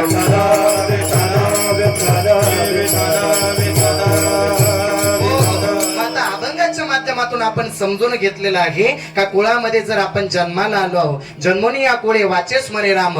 आपली जीभ आपल्या ताब्यात असताना देखील जे मनुष्य देवाचं नाम स्मरण करत नाही ना, लाजतात, घाबरतात, किंवा पाप कुठंतरी त्यांचं आडवं येतं, म्हणून ते जिभेनं त्या देवाच्या त्या नावाचं स्मरण करू शकत नाही. अशा लोकांना काय सांगितलंय, त्यांचं दुर्भाग्य म्हटलेलं आहे. जन्मात कुळात मध्ये चांगल्या कुळात जन्माला आले तरी जे भगवंताचं नाम स्मरण करत नाही, त्यांचं दुर्भाग्य आहे. मग आपल्याला जर दुर्भाग्य व्हायचं नसेल तर आपल्या हातामध्ये जो वेळ आपल्याकडे शिल्लक आहे ना महाराज, त्याचं सार्थ करायला आपण शिकलं पाहिजे, सार विचार केला पाहिजे आणि त्या पांडुरंग परमात्म्याचं ध्यान करायला सुरुवात केली पाहिजे. फक्त एक दिवस करून चालेल का हो? अजिबात नाही. जसं या शरीराला जेवण दररोज लागतं ना महाराज, तसं त्या देवाचं ध्यान सुद्धा दररोजच आपण केलं पाहिजे. आपलं शरीर कोणाच्या सत्तेनं चालतं, त्या परमात्म्याच्या सत्तेनं आपलं शरीर चालतं.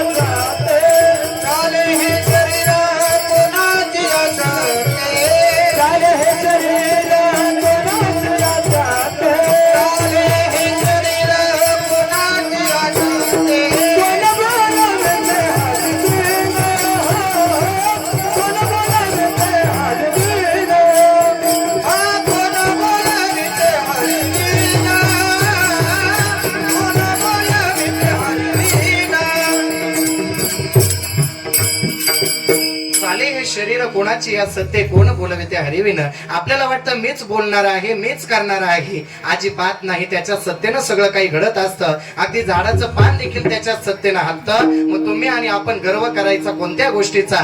जर तुम्हाला गर्व करायचाच असेल ना महाराज, तर एका गोष्टीचा गर्व करा. कोणत्या गोष्टीचा? का मी या भारत भूमीमध्ये जन्माला आलो, महाराष्ट्राच्या या पावन भूमीत जन्माला आलो. ही भूमी काही दुसऱ्या तिसऱ्या आयऱ्या गैऱ्याची कोणाची भूमी नाही महाराज, ही भूमी आहे कोणाची? साधू संतांची भूमी आहे. आणि म्हणून तुम्हाला जर गर्व करायचाच असेल तर ह्या गोष्टीचा गर्व करा का मी या महाराष्ट्राच्या पावन भूमीमध्ये साधू संतांच्या पावन भूमीत मी जन्माला आलो. पवित्र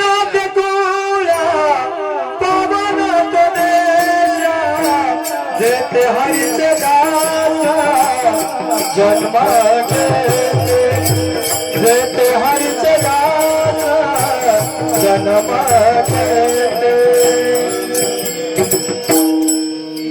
आपण या देशामध्ये आपण जन्माला आलोय तर आपल्याला काय असला पाहिजे? गर्व असला पाहिजे. या राष्ट्रामध्ये महान राष्ट्र असा असणार आपला हा महाराष्ट्र आहे, साधू संतांची भूमी आहे. आणि म्हणून या गोष्टीचा आपण गर्व केला पाहिजे, गर्व बाळगला पाहिजे. एवढंच नव्हे, पहा, मुघलांच्या ताब्यातून ज्यांनी आपल्याला गुलामगिरीतून सोडवलं, असा हा छत्रपती शिवाजी महाराजांचा हा देश आहे, असा हा त्यांचा असं हे राष्ट्र आहे का ज्यांनी मरणाची भीती कधीच बाळगली नाही, अजिबात ते घाबरले नाही आणि आपल्याला स्वराज्य निर्माण करून दिलं. असं या छत्रपती शिवाजी महाराजांच्या या पावन भूमीमध्ये आपण जन्माला आलेलो आहे. तर ह्या गोष्टीचा आपल्याला गर्व असला पाहिजे. याच गोष्टीचा गर्व करत चला. पैशाचा, धनाचा, संपत्तीचा गर्व अजिबात करू नका. हे तुम्हाला अजिबात काम येणार नाही.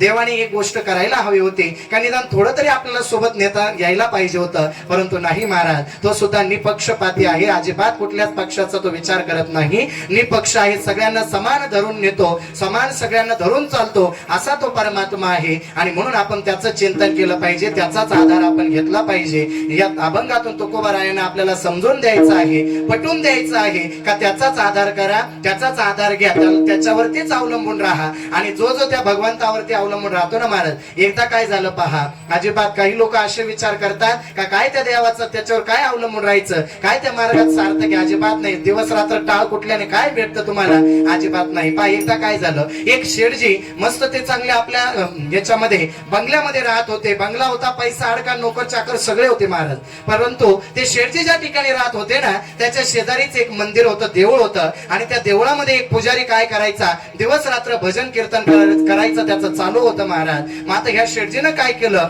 पाहिलं, एक दिवस पाहिलं, 2 दिवस पाहिले, 3 दिवस त्याचे पूर्ण होत चालले. काय करावं, एके दिवशी त्या शेठजीला वैताग आला महाराज, फार वैतागला तो शेठजी.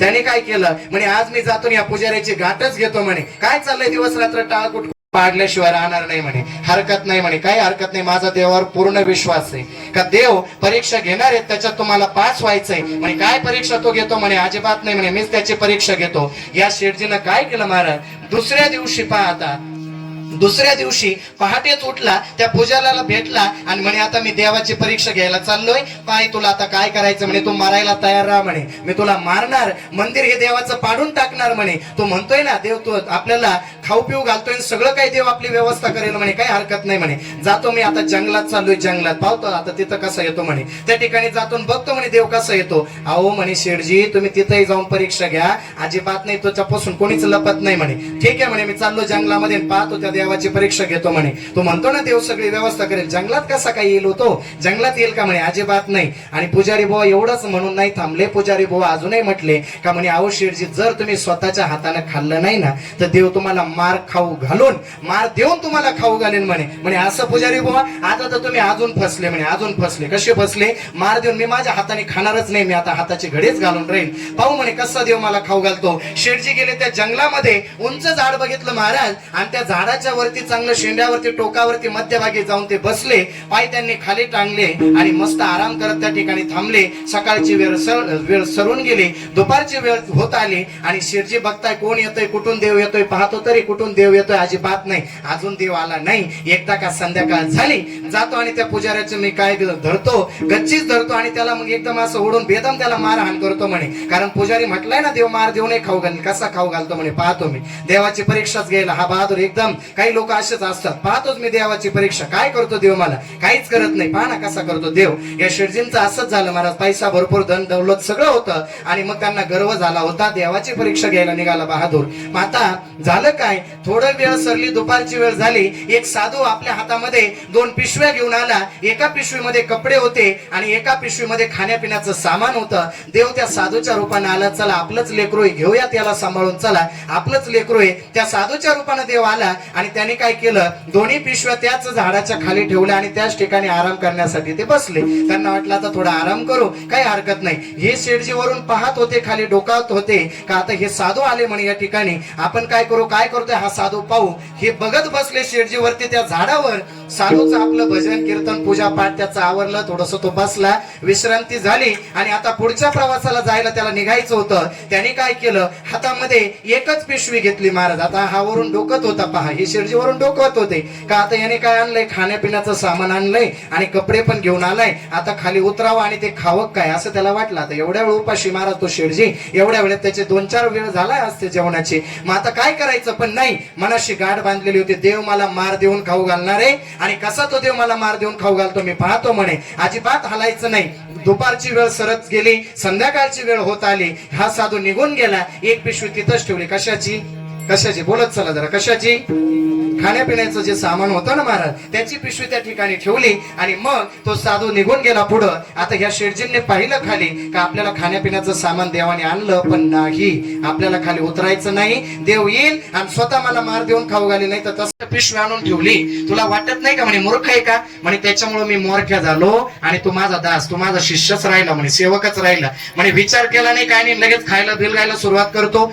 या पिशवीमध्ये या खाण्या खाण्यापिण्याच्या सामानामध्ये जर पोलिसांनी त्याच्यामध्ये भुलीचं औषध टाकलेलं असेल तर काय करायचं, किंवा आपल्याला पकडण्याचा जर कोणाचा डाव असला तर काय करायचं म्हणे.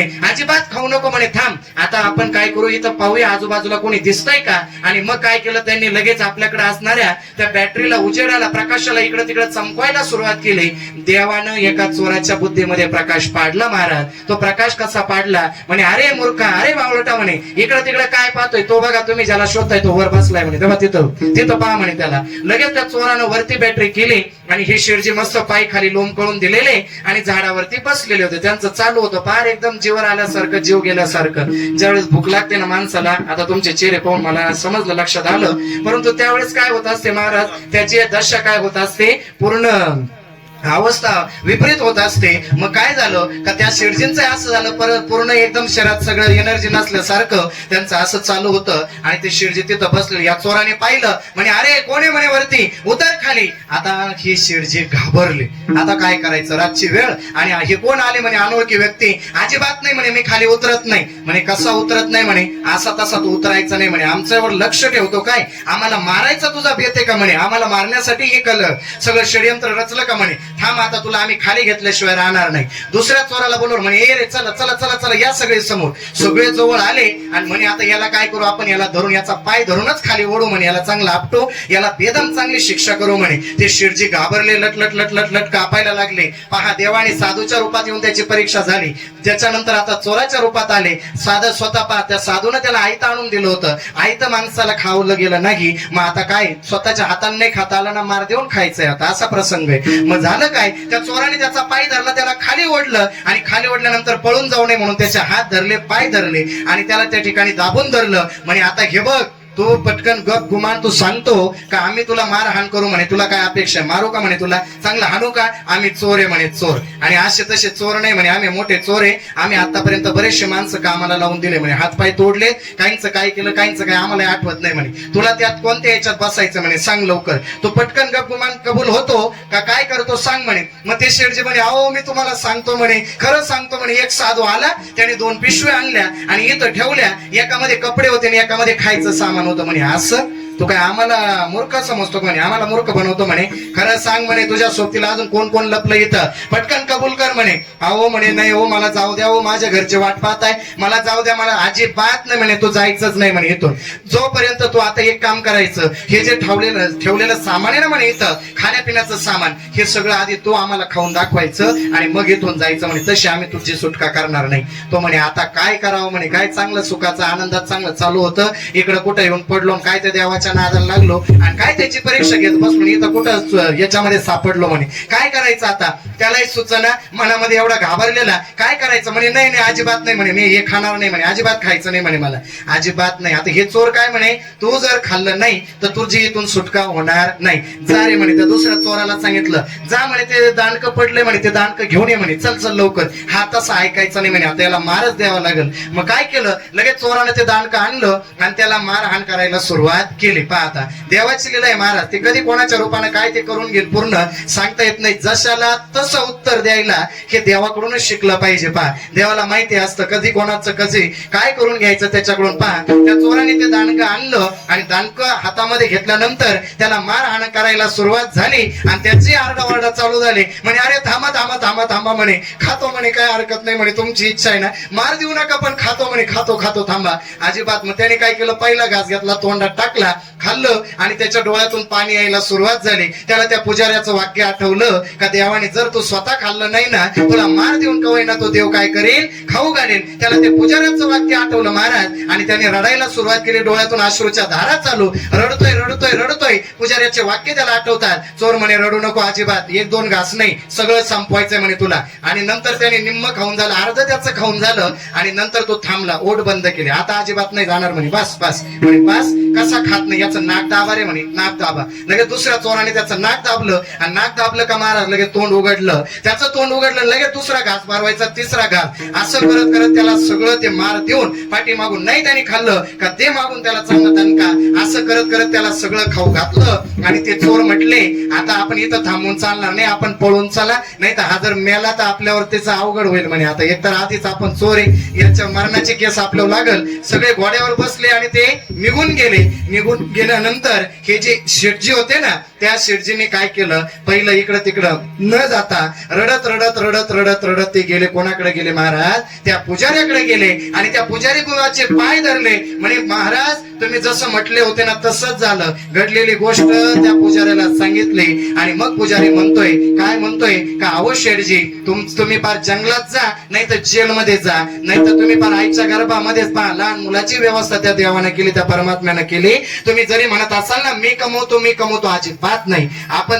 आपण सगळे निमित्त आहे, परंतु करून घेणारा तो कोण आहे? एकच तो परमात्मा आहे. आणि म्हणून या माणसाच्या जन्माला येऊन आपण काय केलं पाहिजे? जीवनाचं सार्थक केलं पाहिजे. या अभंगातून आपण तेच समजावून घेत आहोत. आपल्या सगळ्यांच्या लक्षात येत आहे जन्माला आलोय मानवाच्या कल्याण करून घ्यायचंय. मग आता हेच शेठजी त्या पुजाऱ्याचे पाय धरले, त्यांना प्रार्थना केली आणि मग म्हणे आता ज्याने मला मार देऊन खाऊ घातलं ना, मी आता त्याचा शोध घेणार आणि त्याच्याच मार्गाला जाणार. ते शेठजी परत जंगलात निघून गेले. त्या ठिकाणी ध्यान करायला बसले आणि असं ध्यान लावलं देवाची त्यांच्यावर एवढी कृपा झाली का देवाचं त्यांना दर्शनही घडलं. आणि तेच त्या शेठजींचं नाव अगोदर मलुकचंद नाव होतं, शेठ मलुकचंद म्हणून. आणि तेच शेठजी मलुकचंद पुढे चालून संत मलुकादास म्हणून प्रसिद्ध झाले. विठाला विठाला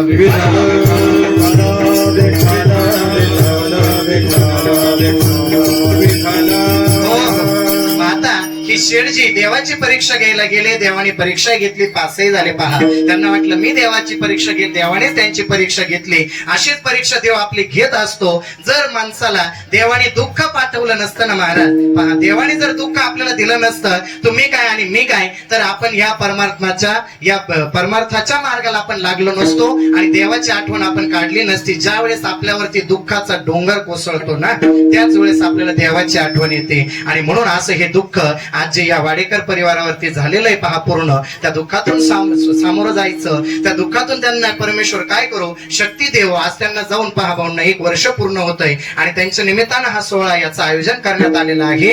याच्या निमित्तानं आज त्यांना आनंद होत असेल पहा, का कोणीतरी माझ्या निमित्तानं माझे पुढचे माझ्यासाठी काहीतरी करताय निदान. काहींचं असं होतं, काहींना मरण असं येतं, पाठीमागं कोणीच राहत नाही आणि मग त्यांना प्रेत होऊन भटकावं लागतं. तर या प्रेताच्या योनीमधून जर मुक्त व्हायचं असेल तर अशा प्रकारचे हे विधी करणं गरजेचंच असतं. जर गरुड पुराणाचा आपण जर चांगला अभ्यास केला तर त्याच्याहून आपल्या लक्षात येतं, त्याच्यामध्ये सगळं वर्णन केलेलं आहे. अभंगातून आपल्या लक्षात आलेलं आहे जीवनाचं सार्थक कशामध्ये, कुळात जन्माला येऊन आपल्याला सार्थक करायचं, आपल्या वाचन त्या परमात्म्याचंच ध्यान करायचं आहे आणि त्याच्यासाठीच आपल्याला वेळ द्यायचा आहे. वेळ सार्थक लावायचा आहे. दुसऱ्या ठिकाणी जाता येता, भेटता, बसता, बोलता एकमेकाचा चांगला आदर सत्कार करत चला, प्रेमानं बोलत चला. प्रेमानं काय करा, एकमेकाचं मनही जिंकता येतं. सगळं काही जगाला तोच जिंकू शकतो जो आपलं मन जिंकतो. आणि प्रेम ज्याच्यामध्ये भरलेलं असतं तो सगळ्या जगाला जिंकू शकतो. आणि हे संत महात्मे जे होऊन गेले ना, हे सगळे प्रेमाचा अथांग सागर होते, ज्ञानाचाही सागर आणि प्रेमाचाही अथांग सागर होते. सगळ्यांशी प्रेमाने, सगळ्यांना प्रेमाची वागणूक ज्यांनी दिली असे हे संत, सगळ्या गोष्टीचा ज्यांनी अंत केला असे हे संत. असो, अभंगाच्या शेवटच्या चरणामध्ये महाराज सांगतात, तुका म्हणे कोणी ते पुणे, तुका म्हणे कोणी ते पुणे, तुका म्हणे कोटे ते पुणे, तुका म्हणे कोटे ते पुणे. भावे गाता गीत विठोबाचे, भावे गाता गीत विठोबाचे, जयाच्या चिंतने निर्सिल संसार, जयाच्या चिंतने निर्सिल संसार. भावे गाता गीत विठोबाचे, भावे गाता गीत विठोबाचे, जयाच्या चिंतने निर्सिल संसार, जयाच्या चिंतने निर्सिल संसार.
लक्षात आलेला आहे.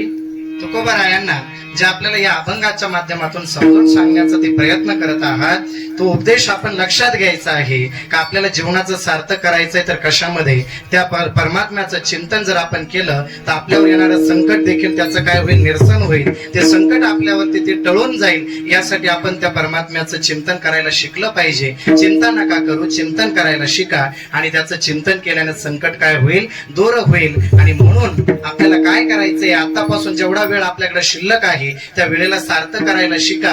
वेळ फक्त काही नास वाटतं, जन्माला आलोय, खायचं प्यायचं मजा करायची आणि आपलं आयुष्य काय करायचं, घालवत चालायचं, अजिबात नाही. त्यालाही बंधन नाहीये. हसत खेळत जगा, आनंद घ्या जगण्याचा, परंतु त्याला काहीतरी बंधन असले पाहिजे. का आपण काही करायचं, मनात येईल ते करायचं, अजिबात नाही. आपण तिथे बंधन लावलं गेलं पाहिजे. सैरावैरा जर आपण फिरत राहिलं, हिंडत राहिलं तर त्याचं काहीच सार्थक होणार नाही जीवनाचं. आपण अशा ठिकाणी जात चला का ज्या ठिकाणी त्या देवाचं, त्या भगवंताचं भजन कीर्तन चालतं, अशा ठिकाणी आपण जायला शिकलं पाहिजे. आणि त्या ठिकाणी जाऊन आपण बसलं तरी आपलं पुण्य काय होतं, वाढतं महाराज. दुसऱ्या ठिकाणी गेलं तर त्या ठिकाणी पुण्याचा क्षय होत असतो, परंतु अशा ठिकाणी आपलं काय होत असतं, पुण्य वाढत असतं. मग सगळ्यात जवळचा देव, सगळ्यात जवळचा पांडुरंग परमात्मा आपल्या कुठे माहितीये का तुम्हाला, प्रत्येकाच्या हृदयामध्ये. कुठे, आपल्या हृदयामध्ये. प्रत्येकाने ठेवा बरं हृदयावर हात, सगळ्यांनी ठेवा बरं, बसलेले सगळे हृदयावर हात ठेवा बरं, प्रत्येकाने करा, प्रयत्न करा. हृदयावर हात ठेवा सगळ्यांनी. बरं, एका ठिकाणी असंच झालं होतं, हृदयावर हात ठेवायला सांगितला, त्यांनी डोक्यावर हात ठेवला. म्हणजे काहींचं एवढं दुर्भाग्य, हृदय सुद्धा माहित नाही आपल्याला. सगळ्यात जवळचा देव कुठे, भगवंत आपल्या हृदयामध्ये. आणि म्हणून त्या देवाला सोडून जर आपण किती ठिकाणी यात्रा करत फिरत बसलो ना महाराज, जवळचा देवाला विसरून जायचं आणि लांबच्या देवाकडे जात बसायचं, तर तो हा आपल्या हृदयामध्ये असणारा जो परमात्मा आहे ना, तो आपल्यावरती तो नाराज होतो. म्हणून आपण काय केलं पाहिजे, सगळ्यात जवळचा जो देव आहे पांडुरंग परमात्मा आपल्या हृदयामध्ये, त्याच्यासाठी वेळ द्यायला शिका. आणि दररोज आपला जो नित्य नेम आहे, हा नित्य नेम कसा आहे, दुर्लभ. म्हणजे नित्य नेम ज्याचा आहे ना, असा मनुष्य मिळणं सुद्धा काय आहे, दुर्लभ आहे. नित्य नेम असला पाहिजे आपल्या जीवनामध्ये. जो नियम तुम्ही घेतलाय ना, तो नियम करत राहिलं पाहिजे. असं नाही एक दिवस करायचा आणि नंतर करायचं नाही. नित्य नेम नामे प्राणी दुर्लभ, लक्ष्मी वल्लभ तयात बळे, लक्ष्मी वल्लभ तयात बळे. नित्य नेम नामे प्राणी दुर्लभ, लक्ष्मी वल्लभ तयात बळे, लक्ष्मी वल्लभ तयात बळे. नित्यनेम नामे ते प्राणी दुर्लभ, लक्ष्मी वल्लभ तयाजवळ. ज्याच्या जीवनामध्ये नित्यनेम असतो ना, तो छोटा असू द्या किंवा मोठा असू द्या, पण नियम आपल्या जीवनामध्ये घेतलाच पाहिजे. तो नियम, एक छोटासा आजचा घेतलेला नियम, हा तुम्हाला काय करेल, तुमच्या जीवनाचं कल्याण करेल. आणि मग तो चांगलाच नियम असला पाहिजे. यासाठी काय करा, दररोज देवासाठी वेळ देत चला आणि देवाचं भजन करायला अजिबात विसरू नका. आता सगळ्यांनी टाळी वाजवत मुखानं भजन करायचं आहे. विठोबार कुमारी,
अभंगाच्या माध्यमातून तुमच्या सर्वांच्या लक्षात आलेला आहे. अल्पशा मतीनं अल्पशा बुद्धीनं हा अभंग सोडवण्याचा प्रयत्न केलेला आहे. शेवट आपण जर पाहिलं, आपण जर ह्या अशा ठिकाणी येऊन आपण बसलं नाही आणि हे जर आपण ऐकलं नाही महाराज, तर आपल्या कानावरती दुसरं पडल. म्हणून म्हटलेलं आहे, हे हे जरी नाही काल तरी दुसरा येईल. हे जरी नाही काल हे जरी नाही काल तरी दुसरा येईल. हे जरी नाही काल हे जरी नाही काल तरी दुसरा येईल. हे जरी नाही काल हे जरी नाही काल तरी दुसरा येईल. हे जरी नाही काल सरते शेवटी काळ बांधून येईल. सरते शेवटी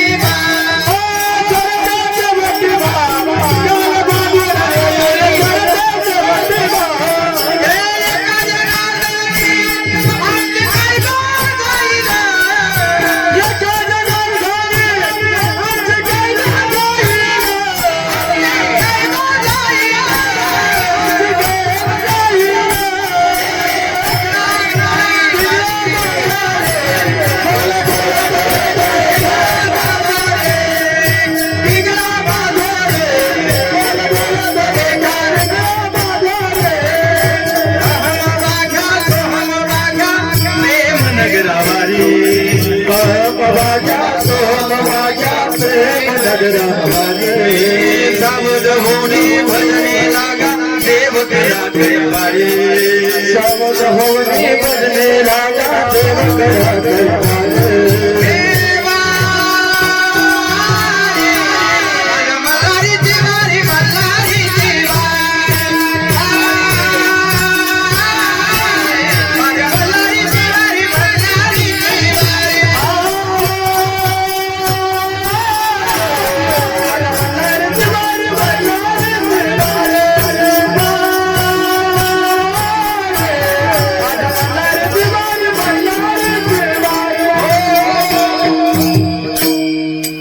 हातवर सर्वांनी प्रेमाने एकदा भजन करायचं आहे. ज्ञानेश्वर माऊली ज्ञानराज माऊली ज्ञानराज माऊली ज्ञानेश्वर माऊली ज्ञानराज माऊली ज्ञानेश्वर माऊली ज्ञानराज माऊली निवृत्ती ज्ञानदेव सोपान मुहाबाई एकनाथ नामदेव तुकाराम. निवृत्ती ज्ञानदेव नामदेव तुकाराम. निवृत्ती ज्ञानदेव सोपान मुहाबाई एकनाथ नामदेव तुकाराम. निवृत्ती ज्ञानदेव सोपान मुहाबाई एकनाथ नामदेव तुकाराम. एकनाथ नामदेव तुकाराम. नामदेव तुकाराम. एकनाथ नामदेव तुकाराम.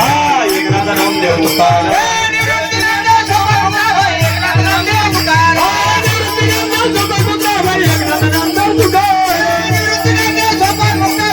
काय करा, एक काम करा म्हणे. ब्रह्मदेवाने चांगला विचार केला. हो, सृष्टीचे पालक, सृष्टीचे निर्माते ब्रह्मदेवता ते काही अडाणी असतील का? हो, अजिबात नाही. त्यांनी विचार केला म्हणे आता याला काय करूयात, आपण यांना परमार्थिक उपदेश न देता व्यावहारिकच त्यांना ज्ञान देऊया. आणि मग काय केलं, ब्रह्मदेवाने सांगितलं म्हणे देवतांना तुम्ही ऐका आणि राक्षसांना तुम्ही ऐका. माझ्याकडे दोघांनी जेवणासाठी यायचं, जेवण पोटभर करायचं. मी दोघांनाही जेवणाचं आमंत्रण देतो महाराज. दोघांनाही जेवणाचं आमंत्रण दिलं गेलं. वार ठरला, वेळ ठरली. दोघांनाही त्या दिवशी काय केलं, जेवणासाठी बोलवलं. आता जेवणाचा वार वेळ आली जवळ आणि आता जेवणाला बसायचं. राक्षस म्हटले अगोदर आम्ही पंक्तीसाठी बसणार. पहा राक्षसी बुद्धीचे लोक कसे असतात. अगोदर आपलं पोट भरलं पाहिजे, दुसऱ्याला मिळो अगर ना मिळो. त्यांना असंच वाटलं का आपलं पोट भरलं गेलं पाहिजे. मग राक्षस म्हटले का अगोदर पंक्तीला आम्ही बसणार, देवांनी नंतर बसायचं. ठीक आहे, काही हरकत नाही. आता दोघांनाही पंक्तीला सुरुवात होणार होती.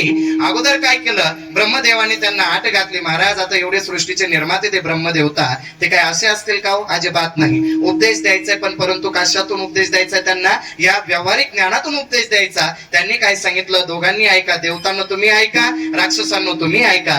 जेवण पोट भरून करायचं, पण जेवण करताना मात्र कोपरातून हात वाकवायचा नाही, अशी त्यांना आट घातली. आता काय करायचं, देवांनाही प्रश्न पडला आणि राक्षसांनाही प्रश्न पडला. म्हणे आता जेवण करायचं, आवडीचं जेवण आहे, कोपऱ्यातून हात वाकवायचं नाही. ही काय आट? आता अशी आट तर आम्ही कुठंच ऐकली नव्हती महाराज. काय करायचं सांगा ना, कोपऱ्यातून हात नाही वाकवायचा, मग जेवायचं कसं?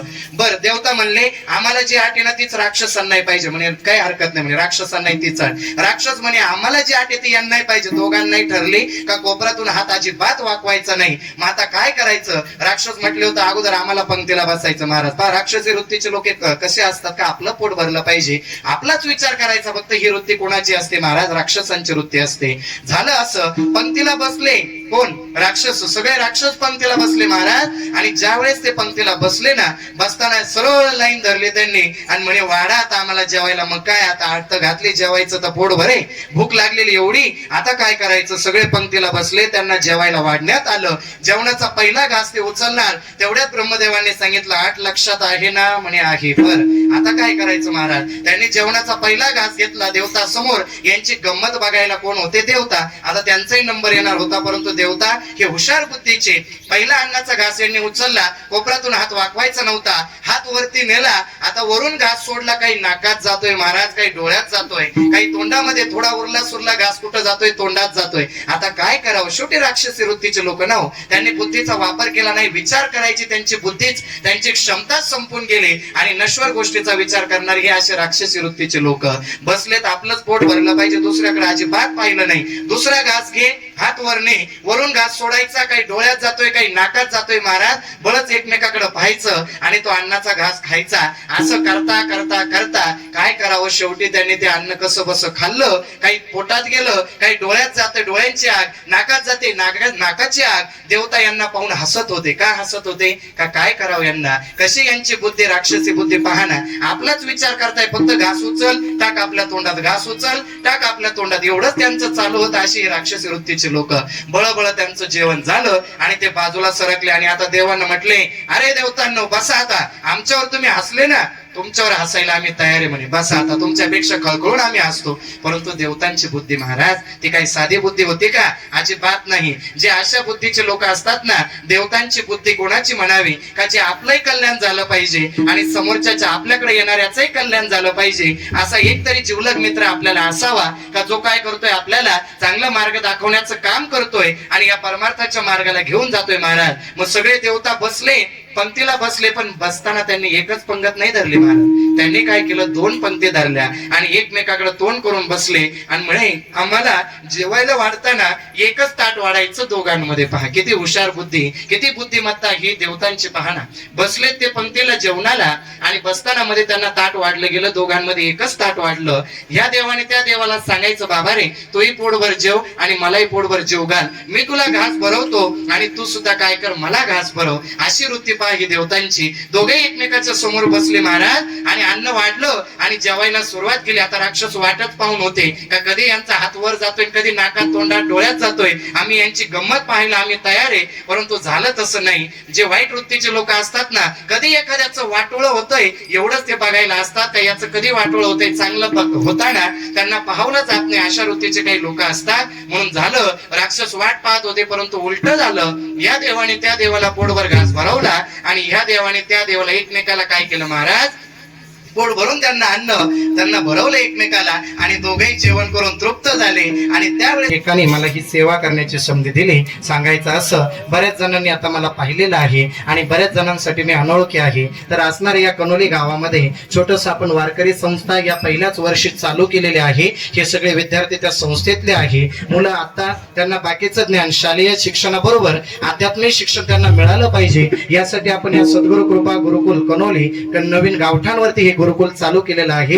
आणि त्या ठिकाणी हे मुलं पुणे असतील, संभाजीनगर असेल, त्याच्यानंतर मुंबई, अशी लांब लांबची ही मुलं त्या ठिकाणी शिक्षण घेत आहेत. आपल्याही मुलांना चांगलं संस्कारी बनवा, त्यांनाही चांगल्या मार्गाला लागू द्या. नाहीतर जर तुम्ही त्यांना आतापासून संस्कार दिले नाही तर ते पुढचे विधी आणि क्रियाकर्म ते तुमचे करतील का नाही याच्यावर प्रश्नचिन्ह आहे मोठं महाराज. म्हणून त्यांना आतापासूनच समजलं पाहिजे. यासाठी चांगले संस्कार देण्यासाठी नक्की प्रयत्न करा. गुरुकुल नवीन आहे, याच वर्षी चालू झालेलं आहे आणि मुलं त्या ठिकाणी सगळ्याच त्यांच्या काही सगळ्या विधी आणि सगळे क्रियाकर्म सगळं त्यांना शिकवलं जातं. कशासाठी? सगळं महत्व त्यांना सांगितलं जातं. गीता असेल, भागवत असेल, सगळ्याच त्यांना शिकवण त्या ठिकाणी दिली जाते. शाळेचाही अभ्यास होतो आणि त्यासोबत आध्यात्मिक अभ्यास दोन्ही त्यांच्याकडून करून घेतला जातो. एवढंच नाही तर आपल्याकडे असणारे विद्यार्थी अभिमानानं मला सांगावंसं वाटतं का माझ्याकडे असणारे जे विद्यार्थी गुरुकुलामध्ये शिकणारे यांनी आतापर्यंत जवळपास 300-400 शाळेमध्ये, कॉलेजमध्ये, वेगवेगळ्या ठिकाणी लाठीकाठीचं देखील प्रशिक्षण देण्याचं ती सेवा तेही करत आहेत. लाठीकाठी म्हणा, योगा असू द्या, कराटे असू द्या, सगळ्याच शिक्षण या संस्थेमध्ये त्या ठिकाणी मुलांना दिलं जातं. आणि फक्त स्वतःचाच विचार नाही करायचा, बाकीच्यांनाही ते मिळालं पाहिजे यासाठी ते मुलं शाळेवरती जाऊन मुलांना ते बाकीच्या ठिकाणी जाऊन शिक्षण देत असतात. असो अशी ही संस्था याच वर्षी कनोली या ठिकाणी ती चालू झालेली आहे. ज्यांना वाटतं का आपल्या मुलांना त्या ठिकाणी टाकायचं आहे ते नंतर संपर्क करू शकतात. ती पत्रिका तुम्हाला मिळून जाईल. प्रयत्न करा. आपल्या मुलाला जर काही नाही देता आलं तरी चालेल, परंतु त्याला संस्कार द्यायला शिका. आणि संस्कारी मुलंच काय होतील, जीवनामध्ये महान बनतील आणि तेच आपल्या या देशाची काय करतील, शान वाढवतील. म्हणून असा प्रयत्न सगळ्यांनी करा. मुलाला दुसरं काही देऊ नका, परंतु त्याला संस्कार देण्याचा प्रयत्न सगळ्यांनी करा. जर आई चुकली, आईचं जर चुकीचं वर्तन झालं तर त्याचा परिणाम मुलावरती होतो. आणि लहान मुलं काय करत असतात, हात जोडून सगळ्यांना कळकळीची विनंती, आपल्या घरातले लहान मुलं मोठे जे अनुकरण करतात ना, मोठं जसं वागतात, जसं बोलतात, हेच लहान मुलं तेच शिकत असतात. म्हणून प्रयत्न करत चला का त्यांच्या समोर तरी काही गोष्टी टाळत चला. त्यांच्या मनावरती त्या गोष्टी परिणाम करतात, या गोष्टीचा विचार करत चला. आणि सावधरीते माता माऊलींना हात जोडून विनंती आहे का तुम्ही स्वयंपाक करताना, भोजन बनवताना ज्या प्रकारची इच्छा तुमच्या मनामध्ये असते त्या भोजनावर, अन्नावर तसाच परिणाम होत असतो. आणि मग खाणाऱ्याच्या मनावरही तसाच परिणाम होतो. म्हणून तुम्ही ज्यावेळेस अन्न बनवताना चांगला शुभ संकल्प करा, चांगला संकल्प करत चला, जेणेकरून काय होईल, खाणाऱ्याच्या मनावरती तसाच परिणाम होईल. असो आजची ही सेवा या ठिकाणी अल्पशा मतीनं मांडण्याचा मी प्रयत्न केलेला आहे. झालेली सेवा पांडुरंगाच्या चरणी मी समर्पित करतो आणि या ठिकाणी थांबतो. जय विठ्ठल, जय संध्याकाळची वेळ झाली. ज्यावेळेस संध्याकाळच्या वेळेला पाहता, संध्याकाळी त्याला एकदम बेदम भूक लागली, पण आता अजिबात उतरायचं नाही खाली. एकदा का काटा 9-10च्या दरम्यान गेला, एकदा का 9 वाजले का मी जाणार आणि त्या पुजाऱ्याला बेदम त्याची मारहाण करणार आणि त्या मंदिराला पाडून टाकणार, असं त्या शेठजीने ठरवलेलं. महाराज शेठजी माघार घ्यायला तयार नाही. आणि इकडे देवाने त्याचा विचार केला, देवाला काळजी, साधूच्या रूपात येऊन त्याला तिथं जेवण वाढलं तरी ते